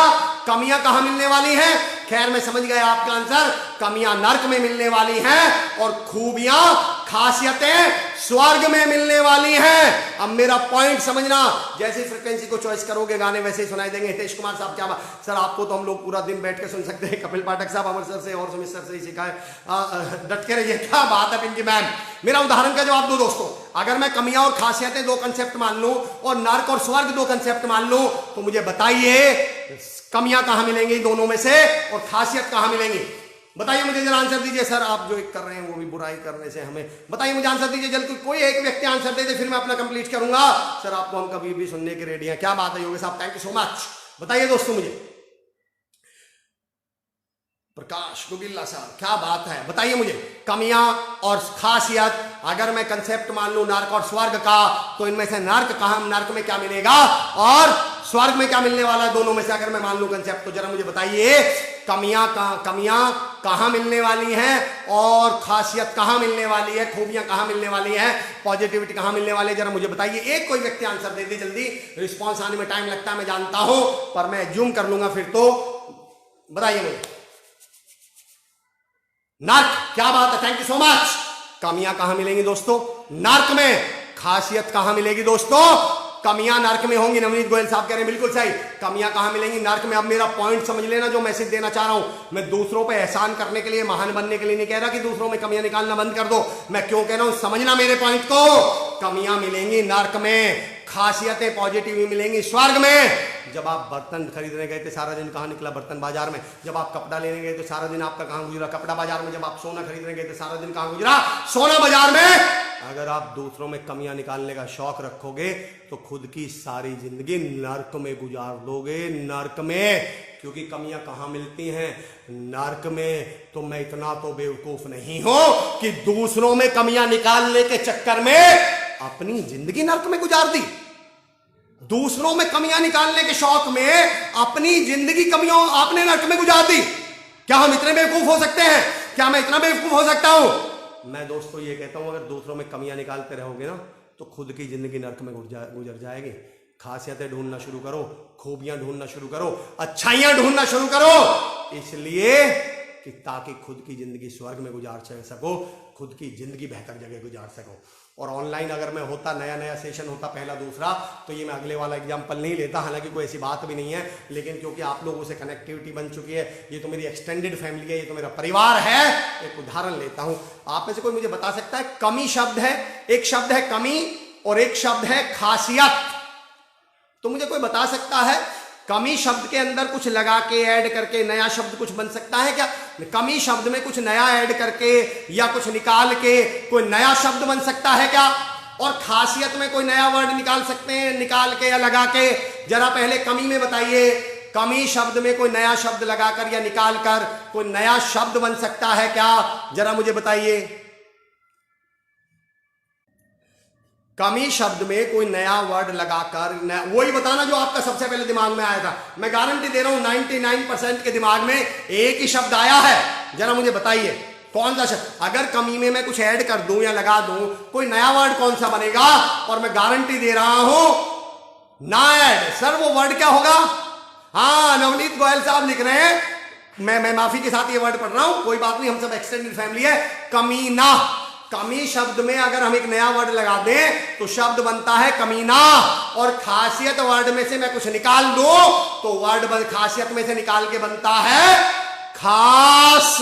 अब मेरा मैसेज समझना, जो खास लोग होते हैं वो दूसरों में खासियत ढूंढा करते हैं, और जो ये दूसरे वाले लोग होते हैं जो आपने लिखा है कमी में ना लगाकर, ये वाले लोग दूसरों में कमियां ढूंढा करते हैं।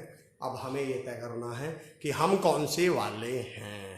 बस हमें तो ये करना है कि हम कौन से वाले हैं। मैं बस ये कह सकता हूं, खासियत शब्द से खास बना हुआ है और कमी शब्द के साथ एक ना वर्ड लग के एक नया वर्ड बनता है, तो ये वाले लोग दूसरों में कमियां ढूंढते हैं और खास लोग दूसरों में खासियत ढूंढते हैं। अब आप तय कर लो कि आप दूसरों में क्या ढूंढते हैं, उसी हिसाब से पता चल जाएगा कि हम कौन से वाले हैं। चलिए दोस्तों, मेरा अगला पॉइंट है आज का। अगला मैं समझ रहा हूं यहां तक हम कंप्लीट हैं। हम 2-4-5 मिनट आपस में इंटरेक्शन भी करेंगे। आइए दोस्तों, मेरा अगला वर्ड है खामियाजा। खामियाजा तो कमी से नहीं बनता सर, और ना उससे बनता है हितेश त्रिवेदी सर, खासियत से। चलिए अगला वर्ड समझिएगा दोस्तों। मेरा जो पॉइंट है, मेरा पॉइंट ये है अगला, 2 फटे हुए पेज। इसको सुनना दोस्तों, ये मेरी जिंदगी के अनुभव हैं।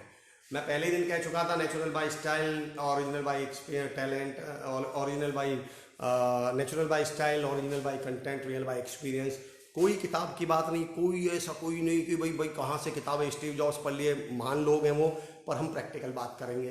मेरा अगला उदाहरण है 2 फटे हुए पेज। 2 उदाहरण और लूँगा, उसके बाद लेने के लिए बोलने के लिए तो बहुत कुछ है। सवाल ये है कि हमारे पास आज हम और 10 मिनट बोलेंगे, फिर आपस में थोड़ा सा इंटरेक्शन करेंगे और देखते हैं हम अच्छे वाले हैं। क्या बात कही है पिंकी मैम, बिल्कुल सही बात है।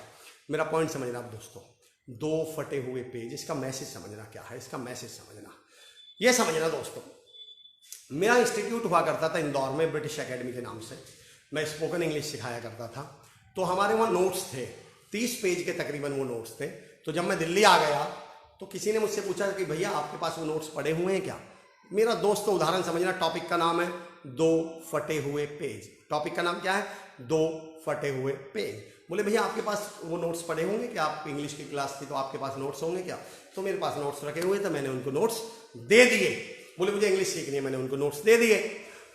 तो 1-1.5 महीने बाद, 2 महीने बाद मेरी उनसे मुलाकात हुई। उदाहरण समझना दोस्तों, मेरी उनसे मुलाकात हुई, मैंने क्या रहा भाई, थोड़ी बहुत इंग्लिश इंप्रूव हुई क्या, तुम इंग्लिश बोल सीखी क्या। अरे बोले यार कैसी बात कर रहे हो भैया, वो जो आपने नोट्स दिए थे उसमें से तो 2 पेज फटे हुए थे। मैंने कहा अरे हाँ यार, वो वाले 2 पेज तो फटे हुए थे जिससे तुझे इंग्लिश सीखनी थी, बाकी के 28 पेज तो मैंने तुझे हवा करने के लिए दिए थे। बाकी के 28 पेज का थोड़ी कुछ होना था। जिन 2 पेज से तुझे इंग्लिश सीखनी थी वो तो फटे हुए थे, तुझे उन 2 फटे हुए वालों से ही सीखनी थी, बाकी के 28 के किसी काम के नहीं थे। 30 पेज की जगह तुमने 28 वाली सीख ली होती। मैं दोस्तों मैसेज दे रहा हूं, समझना, हम सबकी जिंदगी में 2 पेज, हम सबकी जिंदगी की किताब में 2 पेज फटे हुए हैं। किसी का फैमिली बैकग्राउंड का पेज फटा हुआ है, किसी का गांव में हिंदी मीडियम इंग्लिश मीडियम का पेज फटा हुआ है, किसी की हाइट का पेज फटा हुआ है, किसी के पापा जी के पास पैसे नहीं है पेज फटा हुआ है, किसी के पास क्वालिफिकेशन नहीं है उसका पेज फटा हुआ है, किसी की अपब्रिंगिंग सही नहीं उसका पेज फटा हुआ है, किसी को क्वालिफिकेशन पढ़ाई सही नहीं मिली उसका पेज फटा हुआ है। हम सबकी जिंदगी की किताब के 2-2 फटे हुए पेज हैं। अफसोस अब आपको सिर्फ ये तय करना है कि कुछ लोग, नाकामयाब लोग, सारी जिंदगी उन 2 फटे हुए पेज के बहाने बनाकर, सारी जिंदगी उन 2 फटे हुए पेजों की बात कर कर सारी जिंदगी नरक में गुजार देते हैं, नाकामयाबी में गुजार देते हैं। और कामयाब और सफल और समझदार लोग उन 2 फटे हुए पेज को स्वीकार कर कर बाकी के 28 पेज से अपनी कामयाबी की इबारत लिख देते हैं, बाकी के 28 पेज से सफलता हासिल कर लेते हैं। जिंदगी में हम सबकी जिंदगी में 2 पेज फटे हुए, सबकी जिंदगी में, हम सबकी जिंदगी में कोई ना कोई ऐसी कमी है जो कभी नहीं पूरी होने वाली। हम सबकी जिंदगी में एक ना एक शिकायत ऐसी है जो सारी जिंदगी रहने वाली है। अब सवाल आपको सिर्फ ये करना है अपने आप से, या तो सारी जिंदगी उन 2 फटे हुए पेजों की बात करो। जहां आपने बहुत सारे लोग देखे होंगे, जब उनसे मिलने, अरे यार हमारा तो फैमिली बैकग्राउंड ही ऐसा नहीं था, हम तो गांव में हो गए थे, यार हमारे साथ तो बॉस ही ऐसे मिले, हमारे तो लोग ही ऐसे थे। ये 2 फटे हुए पेज पकड़ते हैं और सारी जिंदगी लोगों से इन 2 फटे हुए पेजों के किस्से कहानियां सुना देते हैं। अरे बेवकूफ आत्माओं, तुम कितनी भी किस्से कहानियां सुना लो, अल्टीमेटली तो नाकामयाबी हो। अल्टीमेटली रोटी तो खाने को ढंग में नहीं मिल रही, अल्टीमेटली मकान तो नहीं बना पाए, अल्टीमेटली कामयाब तो नहीं हो पाए, अल्टीमेटली अपने बच्चों को ढंग में आंख से आंख मिलाकर बात तो नहीं कर पाए, अल्टीमेटली समाज में सम्मान तो नहीं कमा पाए। कितनी भी कहानी सुना लो, अपने मन की संतुष्टि को सुना रहे हो, फर्क किसी को कुछ नहीं पड़ रहा। सुनने वाला उठते ही बोलता है कि अच्छा बेवकूफ आदमी है, 2 फटे पेज की कहानी सुना रहा, बाकी 28 की आज तक इसने बात नहीं करी। आप तय कर लो, या तो सारी जिंदगी उन 28 पेजों से कामयाबी की इबारत लिख लो, या 2 फटे हुए पेजों के सारे का जिंदगी बहाने बनाओ, कहानी किससे सुनाओ। तय आपको करना है। वो 2 फटे हुए पेज आपकी जिंदगी में है तो मुकेश अंबानी की में भी है, वो 2 फटे हुए पेज आपकी जिंदगी में है तो मोदी जी की में भी है, वो 2 फटे हुए पेज अमर चौधरी की जिंदगी में, MS धोनी की में भी है, सचिन तेंदुलकर की में भी है, शाहरुख खान की भी। कामयाब और नाकामयाब आदमी में अंतर यह नहीं है कि कामयाब और सफल आदमी की जिंदगी में 2 फटे हुए पेज नहीं है, अंतर यह है उसका फोकस बचे हुए 28 पेज पर था और नाकामयाबी का सारी जिंदगी फोकस उन 2 फटे हुओं पर था। आप अपनी जिंदगी में तय कर लो कि आप क्या करने वाले हैं। गोल्डन लाइंस, 2 फटे हुए page. Nishrin Katke ji, thank you so much. सबकी जिंदगी में ग्रेट सर दीपक भोसले साहब। मेरा अगला पॉइंट, अपनी नाकामयाबी को ब्लेम दूसरों को मत दो। क्या बात कही आपने। मेरा अगला पॉइंट, बातें बहुत सारी थी करने के लिए, मैं बस 2-3 किस्से सुनाऊंगा दोस्तों जरूर आज। उससे पहले एक लास्ट पॉइंट कर लूँ, 1-2 किस्से सुनाऊंगा, फिर हम लोग थोड़ा सा इंट्रोडक्शन करेंगे। मेरा एक पॉइंट समझे, what you see. Vandana Jain ma'am, क्या बात कही जी sir. Good morning Raman Kumar sahab, thank you so much. मैं आपसे ये तो नहीं बार बार कहूँगा कि आप शेयर करें, आप वॉच पार्टी करें। मैं ये मानता हूँ, मेरे बड़े भाई जिनको मैं कह रहा था आइडियल हैं, वो एक बार इंदौर मेरे इंस्टीट्यूट पर आए। मेरे वहाँ एक लड़का काम किया करता था साफ सफाई का, समझना वो किस तरह वो मुझे सिखाते थे। मेरा उदाहरण देखना दोस्तों, मेरा उदाहरण दे। उन्होंने जो मुझसे कहा तो मैं वो साफ सफाई कर रहा था, भैया बैठे हुए थे, मैं भी बैठा हुआ था। उसके साफ सफाई करते, उस समय लैंडलाइन फोन भी हुआ करता था, 10-1 साल पहले की बात है। वो फोन सफाई करते करते मैंने उससे बोला, नाम मैं नहीं लूंगा नाम, नाम मैं उसका नाम ले लेता हूँ, मन से ले लेता हूँ नाम, तोनू, ताकि किसी से मिले ना। मैंने कहा यार तोनू, मैंने तुझे 50 बार बोल लिया है, ये टेलीफोन पे तुम यार कपड़े नहीं मारते, फोन पे कपड़ा जो मार दिया अगर मैंने तुझे 50 बार बोल लिया। वो लड़का बाहर निकला और राजीव भाई, मेरे बड़े भाई, मेरे आइडियल, जो मुझे हमेशा आदर्श है, उन्होंने मुझसे कहा इधर आओ। बोले तू बेवकूफ है, तेरा दिमाग खराब, पागल है तू। मैंने क्या हो गया भैया, तू कह रहा है कि तूने इससे 50 बार बोल लिया और ये टेलीफोन पे कपड़ा नहीं मारता, तो तुझे ऐसा क्यों लग रहा है कि 51वीं बार में मार देगा तेरे कहने से? जिस आदमी ने 50 बार तेरे कहने से कपड़ा नहीं मारा, तुझे ऐसा क्यों लग रहा है यार 51वीं बार मार देगा? या तो इस आदमी को बदल, या चुप बैठ जा, आइंदा मेरे सामने बोल मत देना इससे टेलीफोन पे कपड़ा मारने के लिए। उस दिन मुझे समझ में आया कि हाँ यार बात तो सही है। जब आप बार बार आपको ऐसा क्यों लग रहा है मैंने 50 बार बोल लिया, तो आप कहां से कर देगा वो? या तो उसे समझाओ, ट्रेन करो। मैं हमेशा कहता हूं किसी के काम पर शक है तो उसे ट्रेन करो, नियत पे शक है तो उससे नमस्ते करो, क्योंकि काम सुधारे जा सकते हैं, नियत नहीं सुधारा जाया करती। खैर फिलहाल मैं ये कह रहा था कि हम 27वां दिन है, अब मैं क्या 27वें दिन भी किसी से ये बोलूं कि शेयर कर दीजिए, वॉच पार्टी करिए, लोगों तक मैसेज पहुंचाइए। अगर मैं ऐसा बोलूं तो मुझे अपने भाई याद आ जाएंगे और मैं खुद को बेवकूफ़ मानूंगा, खुद को गलत मानूंगा। तो मैं ऐसा नहीं बोलूंगा कि आप शेयर करें, आप वॉच पार्टी करें। मुझे पता है जो लोग कर रहे होंगे वो कर रहे होंगे। आइए मुद्दे की बात पे आते हैं। मेरे 2 पॉइंट और सुन लीजिए, फिर उसके बाद 1-2 किस्से कहानी, और उसके बाद आज का कार्यक्रम खत्म। अगला है पैसा। कृपया करके, बहुत सेंसिबल ऑडियंस है आप, इसलिए ये एग्जांपल दे रहा हूँ। कृपया करके, मेरे को भी मालूम है महानता की बातें मैं भी करता हूँ, कृपया करके रिक्वेस्ट करके उदाहरण को उदाहरण ही समझें। मैं एक पैसे को लेके हमारे दिमाग में बड़ा एक ट्रेंड है, एक बातचीत है, पैसा तो हाथ का मैल है, पैसा है ही क्या, पैसा नहीं इज्जत कमाइए, पैसा तो आ जाता है, पैसा तो ये, पैसा तो वो। अब मैं बताता हूँ, आप आज के बाद मेरे कहने से नोटिस कर लेना कि पैसा तो हाथ का मैल है। मैं 2 डायलॉग बोल रहा हूँ, 2 सेंटेंस बोल रहा हूँ, सुनना ये लोग बोलते कौन है। बोलने से कुछ नहीं होता, मैं लिख कर दे रहा हूँ, गारंटी पेपर पे साइन करके दूंगा। बोलने से कुछ नहीं होता, ये लाइन वो आदमी बोलेगा जिसे बोलना ना आता हो। कभी भी नोटिस कर लेना, आज के बाद कोई भी अच्छा वक्ता कभी नहीं बोलने वाला कि बोलने से कुछ नहीं होता, क्योंकि इसे पता है बेटा बोलने से बहुत कुछ होता है, जो कुछ होता है वो बोलने से ही होता है। दूसरा, पैसा तो हाथ का मैल है, ये वो बोलेगा या तो जिसके पास पैसा ना हो, गरीब हो, 1 रुपया ना हो जिसके पास, और या ये वो पैसे वाला बोलेगा जो चाहता नहीं कि बाकी लोग पैसे कमा लें। वो ये चाहता है कि ये इन डायलॉग्स में फंस जाएं और ये इन्हीं में लगे रहें, और पैसा किसके पास आता रहे? मेरे पास। पैसे पे 2 मिनट बोल रहा हूँ मैं। एक कहानी सुनो बच्चों, जब मैं स्पोकन इंग्लिश क्लास में पढ़ाया करता था, मेरे इंस्टीट्यूट था, तो मैं बच्चों को 4 कैरेक्टर दिया करता था स्टोरी मेकिंग के लिए। गुड बाय बोलने से अच्छा है मोटिवेटर बोल के जाइएगा। बिल्कुल जाएंगे, बिल्कुल जाएंगे, 5 मिनट बाद 10 मिनट बाद बिल्कुल मोटिवेटर बोल के जाएंगे। मेरा पॉइंट समझ लेना दोस्तों, बस पैसे के ऊपर बात कर रहा हूं कि मैं स्टोरी दिया करता था कि 2 बॉयज, 2 लड़के, 1 लड़की और 1 डायमंड, और मैं कहता था इनको लेके स्टोरी बनाइए। अब आप ही बता देंगे क्या स्टोरी बनती होगी।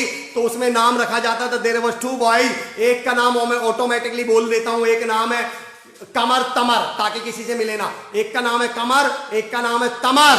अब बताना, हमारी स्टोरी में कभी भी कमर और तमर दोनों ना तो अमीर हो सकते हैं ना दोनों गरीब। हम हिंदी फिल्में देखने वाले लोग हैं, तो बाय डिफॉल्ट इनमें से एक अमीर माना जाएगा, एक गरीब माना जाएगा। अब बस मैं आपसे कह रहा हूं, बताना क्या लिखा जाता होगा। कमर गरीब है तो आगे बताना कमर के बारे में क्या लिखा जाएगा।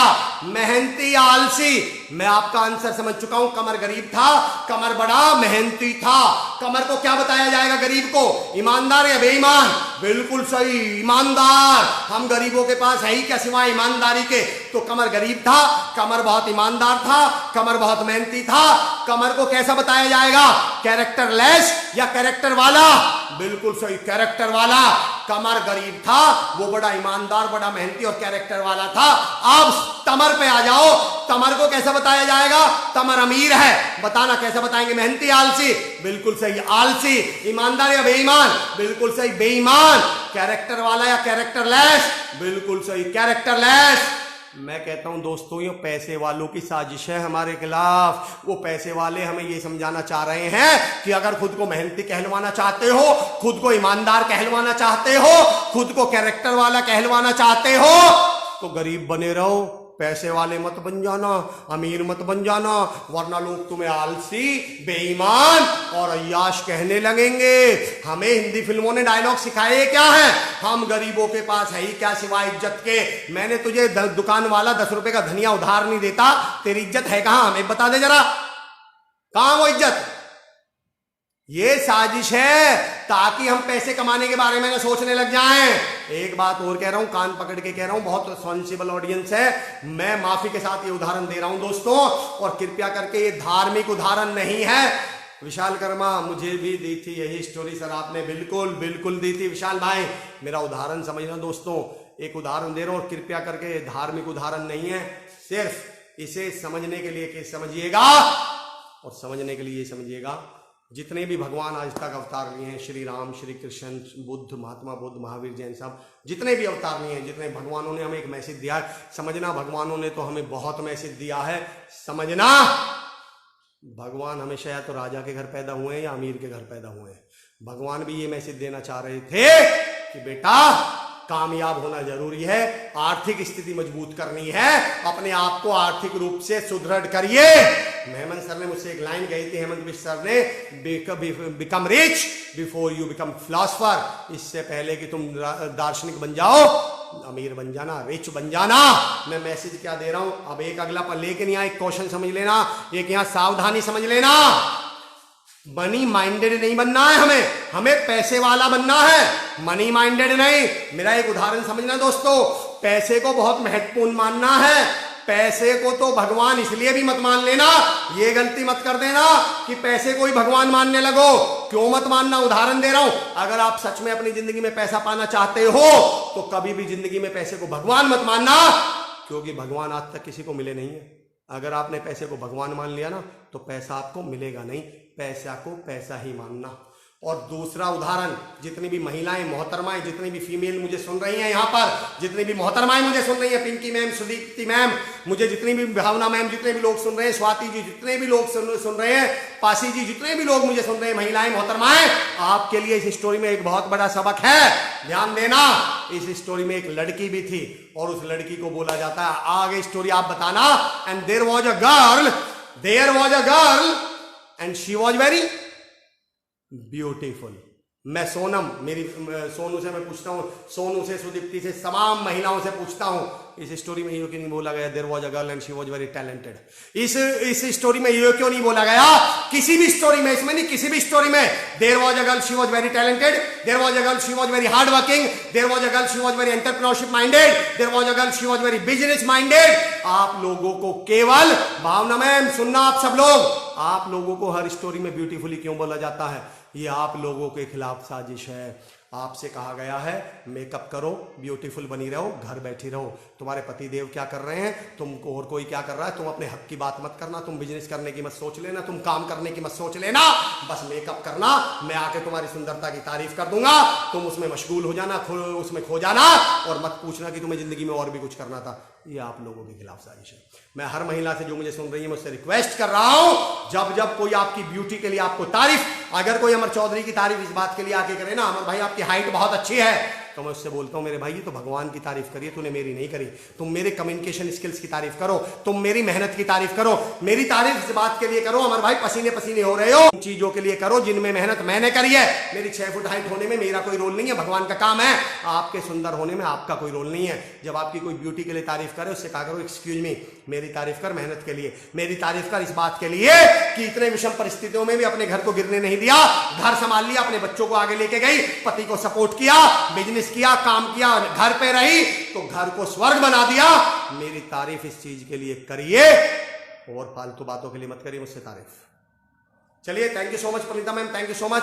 लास्ट के 3 मिनट 5 मिनट हम पे बच रहे हैं, 2 किस्से सुना के खत्म कर रहा हूं।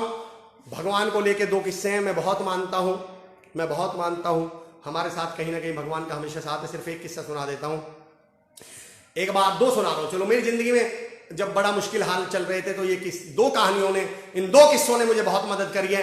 अमरवाणी इसके साथ खत्म करूंगा मैं आप लोगों से। एक बार एक आदमी को ऐसा लगता था कि भगवान मेरे साथ है, हमेशा मेरे साथ है। वो जब भी चला करता था तो उसे रास्ते में 4 पैरों के निशान दिखते थे, 2 से अपने और 2 भगवान के। उसे ऐसा लगता था भगवान के पैरों के निशान हैं, यानी भगवान मेरे साथ हैं, भगवान मेरे साथ हैं। सुमित सर आपको आदरणीय वंदन है। Sumit Shweta absolutely agree to you sir, thank you Shweta ma'am.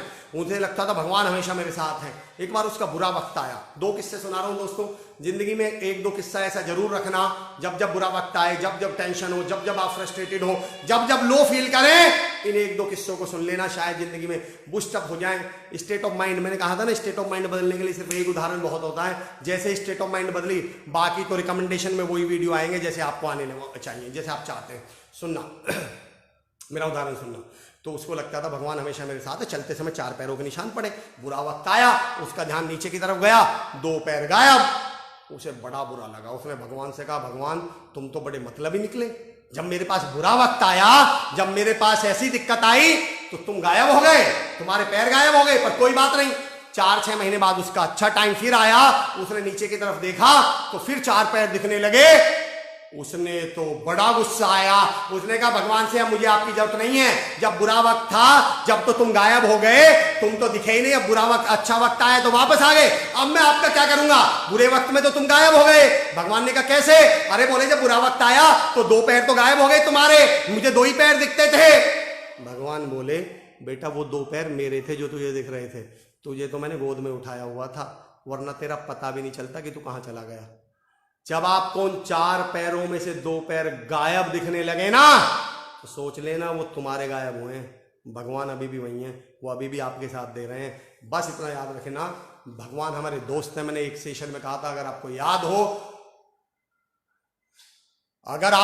हो तो मैंने कहा था, इफ यू रिमेंबर, मैंने कहा था कि भगवान हमारे दोस्त हैं, नौकर नहीं। भगवान हमारे साथ काम करेंगे, हमारे लिए अंतर समझना नौकर और दोस्त में। नौकर सिलेंडर भरवाने जाता है, हम घर पे बैठते हैं, दोस्त पीछे बैठता है पकड़ के सिलेंडर को, तुम्हारे लिए नहीं जाता है। नौकर आपके कपड़े प्रेस करवाने जाता है, दोस्त तुम्हारे साथ कपड़े प्रेस करवाने जाता है। नौकर बाजार से सब्जी खरीदने जाता है, दोस्त तुम्हारे साथ सब्जी खरीदने जाता है, तुम्हारे लिए सब्जी खरीदने नहीं जाता। भगवान को दोस्त मानिए, सदा साथ रहेगा। नौकर मानोगे तो निकाल भगा देगा आपको, भगवान है वो। लास्ट उदाहरण आज का, जब हम अच्छे कर्म कर रहे होते हैं, मैं उस पर शेयर नहीं करूंगा, उस पर नहीं जाऊंगा कि बड़ा बुरा वक्त था ये सब था, लेकिन मैं उदाहरण दे देता हूं। एक किस्सा मुझे किसी ने सुनाया था, बड़ा बुरा वक्त चल रहा था हमारे साथ, हमारे परिवार के साथ।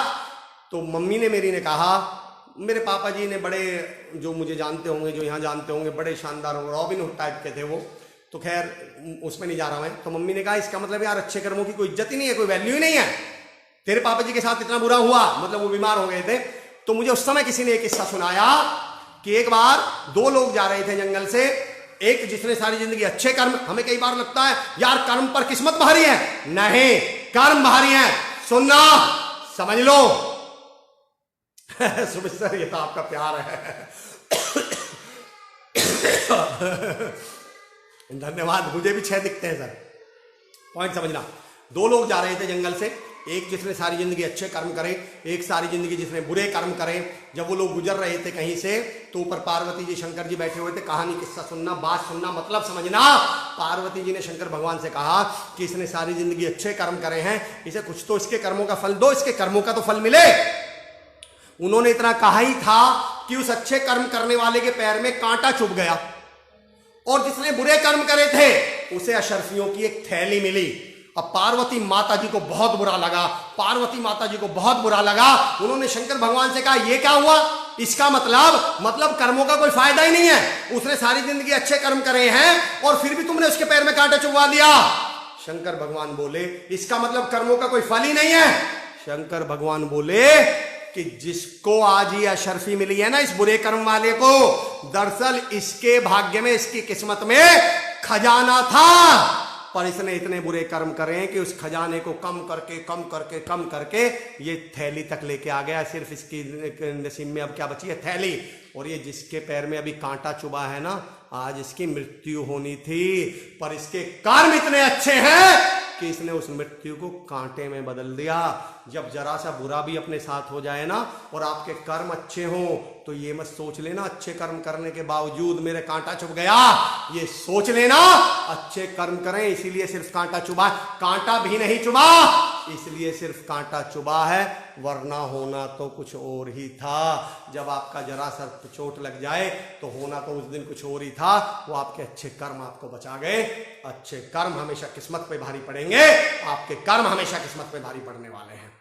चलिए दोस्तों, बातें तो मुझे लगता है और बहुत सारी हैं, लेकिन मैं ऐसे तो बात करने के लिए हम कब तक करते ही रहेंगे।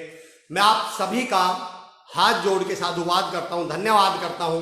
जब ये सेशन मैंने शुरू किया था, जब हमने ये कॉलेज बंद है नॉलेज नहीं वाला सेशन शुरू किया था, उम्मीद नहीं थी कि इतना लंबा चल जाएगा। हमने तो 6-7 दिन के हिसाब से सोचा था कि 31 तारीख, उसमें भी हम ये सोचते थे कौन सुनेगा, क्या होगा, लोग सुनेंगे भी या नहीं सुनेंगे।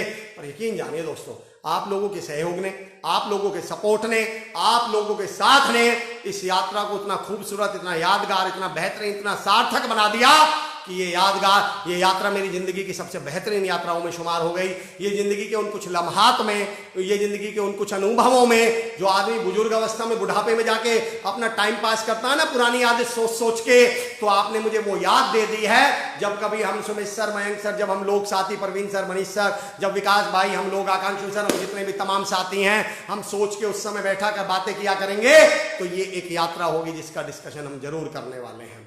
मैं उम्मीद करता हूं कि मैंने आपका समय तो बिल्कुल नहीं बिगाड़ा होगा। इन 27 दिनों में कुछ ना कुछ पॉजिटिविटी, कुछ ना कुछ सार्थकता हम आप तक पहुंचा पाए होंगे। और आप लोगों के सहयोग के लिए बहुत बहुत शुक्रिया, बहुत बहुत। मैं लास्ट में अगर आप 1-2 शब्द, 1-2 लर्निंग इन पूरे समय की आप शेयर कर सकते हो, तो मैं चाहता हूं कि मैं कमेंट्स पढ़ लूंगा। हमारे पास अगले 5 मिनट हैं। इन 26-27 दिनों में आपने जो भी 1-2 छोटी मोटी जो भी लर्निंग आपने ली हो, आपको इससे जो भी ऐसा लगा हो कि हाँ ये ऐड ऑन कर लिया मैंने अपनी लाइफ में, अगर आप उसे यहाँ चेंज शेयर कर सकते हो तो हमारे लिए भी खुशी की बात होगी, हमें भी बहुत बड़ा मोटिवेशन मिलेगा, हमें लगेगा शायद हमको सार्थक कर पाए। Rahul Kumar Mukhiya ji, thank you, it's honour listening to you. Amar sir, Sudipti ma'am, you are doing great. Sudipti ma'am Facebook पे डेली लाइव आ रही हैं, आप सुनते रहिएगा उनको। मयंक गुप्ता सर डेली 2 बजे क्वेश्चन एंड आंसर सेशन के साथ आ रहे हैं, आप उन्हें सुनते रहिएगा।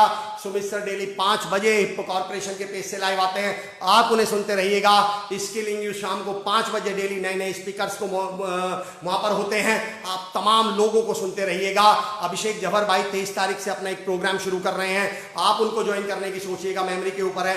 विकास नागरू सर एक नया प्रोग्राम लेके आ रहे हैं ब्रेन के लिए, जिनका सेशन बहुत अप्रिशिएटेड हुआ है 3 दिन पहले। विकास नागरू सर जिन्होंने ब्रेन पे टॉपिक लिया था, वो एक नया सेशन लेके, नई ट्रेनिंग लेके आ रहे हैं, आप उन्हें ज्वाइन करिएगा, उन्हें कांटेक्ट करिएगा। लर्निंग बंद मत करिएगा, पॉजिटिविटी बंद मत करिएगा। जो अगर आप कुछ लिख सकते हैं तो मुझे भी अच्छा लगेगा, आपकी 1-2 कोई पॉइंट जो आपने सीखे हो, और लास्ट में ये जरूर लिखें, मैं भी मोटिवेटर। जिंदगी के सबसे खास पलों में आज के दिन स्वर्ण होंगे। Bhavna Bendekar ma'am, thank you so much for your support. Yogesh Shivansh कह रहे हैं सर मैं आपको पिछले 2 साल से फॉलो कर रहा हूँ, I am fully change. Oh Shivansh भाई, thank you so much, you are very positive. Shivansh मैं जानता हूँ आप बहुत ही पॉजिटिव हैं। Sir please continue with these sessions, great to listen, we eagerly wait for 10 every day. Sachin sir, thank you so much for इतने love और इतने स्नेह के लिए, कोशिश तो रहेगी। You have been doing tremendous work. Varun sir जिनकी ये मुहिम थी, वरुण सर, दिनेश जुनेजा सर, मैं जब एंड करूंगा तो मैं कुछ लोगों के नाम लूंगा, अभी मैं एंड की तरफ बढ़ जाऊं। रामवीर भाई कह रहे हैं सॉरी लेट हो गया। रामवीर भाई नहीं रामवीर भाई कैसी बात कर रहे हैं, आपका बहुत सपोर्ट है। अच्छा मैं ये बता दूं, मैंने इस दौरान एक ग्रुप बनाया था, आपका साथ चाहिए। इस दौरान मैंने एक ग्रुप बनाया था माई विनर्स। इस दौरान मैंने एसकेडी की एक ब्रॉडकास्ट लिस्ट बनाई थी। मैंने जितने भी एसकेडी के स्टूडेंट्स थे, टीचर मैनेजमेंट थे, जितने भी लोग थे, टिब्बी के टीचर्स थे, सांगरिया के टीचर्स थे, पीलीबंगा के टीचर्स थे, और मेरी कॉन्टैक्ट लिस्ट में वो तमाम लोग, टीटीसी के जितने भी लोग थे, मैंने उनको मैसेज भेजे हैं। अगर वो ओवर हो गए हो, आप लोगों को उन मैसेजेस से कोई परेशानी हुई हो, भाई हम तो भेजेंगे कि भाई कल हमारा सेशन है, तो मैं उनके लिए उनसे कहना चाहूँगा कि चलिए आज का समय है, हम समाप्त कर रहे हैं उसको। जिन्होंने मेरा सपोर्ट किया है, माई विनर, आपका साथ चाहिए, मैं, अजय गुरुजी, बहुत तमाम लोग थे। रामवीर भाई मैं नाम लूंगा तो आधों के ज्यादा से छूट जाएंगे। अंकित प्रधान, रोबिन बैसला, अभिषेक प्रधान, मैं उन तमाम लोगों का शुक्रिया, विक्की, राजा, प्रतीक, जिसने हमेशा सपोर्ट किया है, मैं तमाम लोगों का, गोपाल भाई, जितने भी लगातार पहले दिन से, अब ये मेरी फैमिली है, आप जिसे कहें मैं सबको जानता हूँ। सुदीप्ति मैम को, हितेश जी को, मैं सबको जानने लगा हूँ, अजय जी को, गोपाल जी को, everybody I know them very well.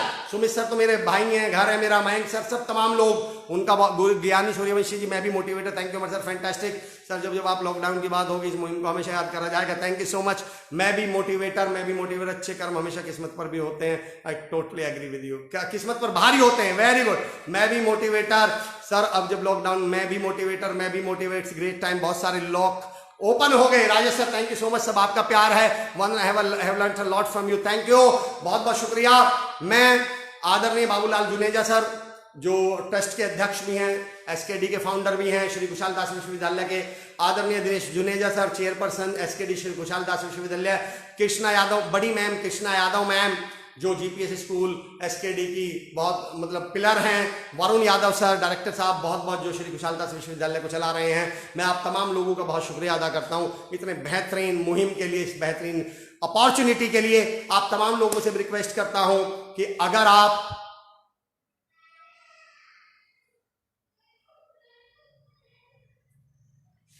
क्या बात है, विक्की जिनको मैंने कहा था इंदौर से मेरे भाई हैं, उन्होंने कहा जिस व्यक्ति को उसकी जरूरत है, उसके सपने, उसकी मजबूरियां मोटिवेट नहीं कर सकती, उसे कोई मोटिवेट नहीं कर सकता। क्या बात है, विक्की ने ये अपने ऑफिस में लिखा हुआ है, कितनी बड़ी बात लिखी है। मैं मत बोलो वरना रो लेंगे।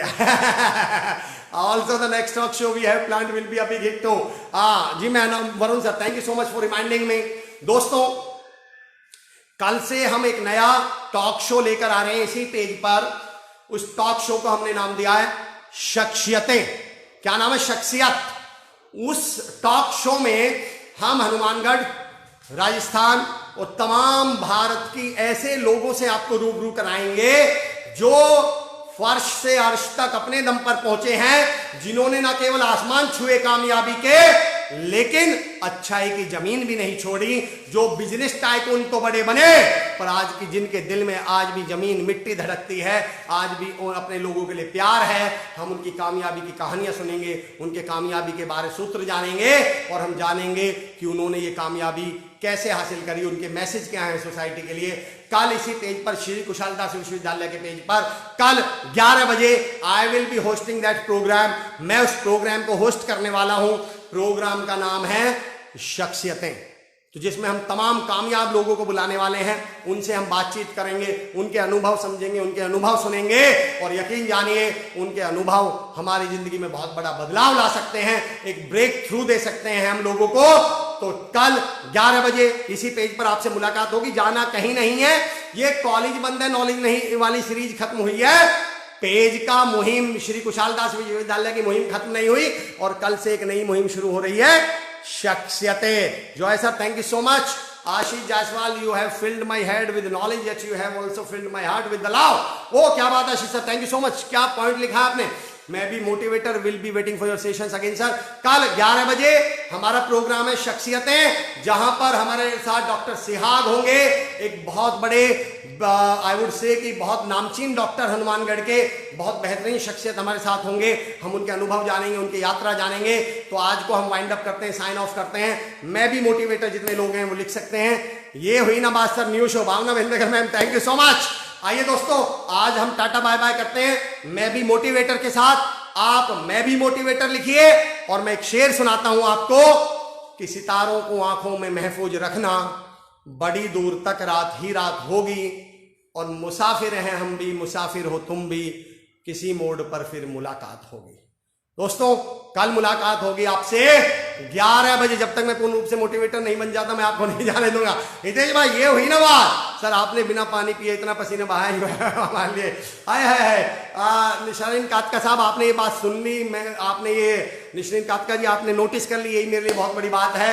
Great time have in my life till now. Jitu D Bhave sahab thank you so much. Akhilesh Damor sahab मैं भी मोटिवेटर। सुमित सर कह रहे हैं मैं भी मोटिवेटर। हकीकत ये हो रही है दोस्तों, मन नहीं कर रहा जाने का, इसलिए मैं खींच रहा हूं बात को, नहीं तो मन तो मतलब क्या बताएं। मैं भी थोड़ा सा सुमित सर वाली बात है, होता क्या है जब 26-27 दिन हो गए तो मुझे भी थोड़ी सी कनेक्टिविटी तो हो गई है, मेरी फैमिली जैसे आप लोग हैं। कल मिलते हैं, मैं भी मोटिवेटर, हम सब मोटिवेटर। पनीता बागदे जी कह रहे हैं कि हमारी जिंदगी भाई बदल जाएगी सर, 2 पेज फटे 28 नहीं, क्या बात है। मैं भी मोटिवेटर बनना जैन मैम करी, मैं भी किसी का हौसला, ये पॉइंट मैं हमेशा याद रखूंगा आपके थ्रू। मैं भी शेयरर, मैं भी मोटिवेटर। खुशहाली मैम मैं भी मोटिवेटर। सुरेंद्र पट्टे साहब मैं भी मोटिवेटर। खुशहाली सिंह मैम करिए मैं भी मोटिवेटर, हम सब मोटिवेटर। कल मुलाकात होगी 11 बजे। हकीकत तो ये है, जाने का, वाइंड अप करने का, साइन ऑफ करने का मन नहीं कर रहा है, पर हकीकत ये है दोस्तों, इस प्यार को हमेशा दिल में रखकर आपके सहयोग सपोर्ट को, एक बात तो हो गई है, अब हम कनेक्टेड तो लाइफ भर के लिए हो गए हैं, लॉकडाउन खुलने के बाद भी कनेक्शन तो वहीं रहेगा, अब हमारा कनेक्शन नहीं खुलने वाला।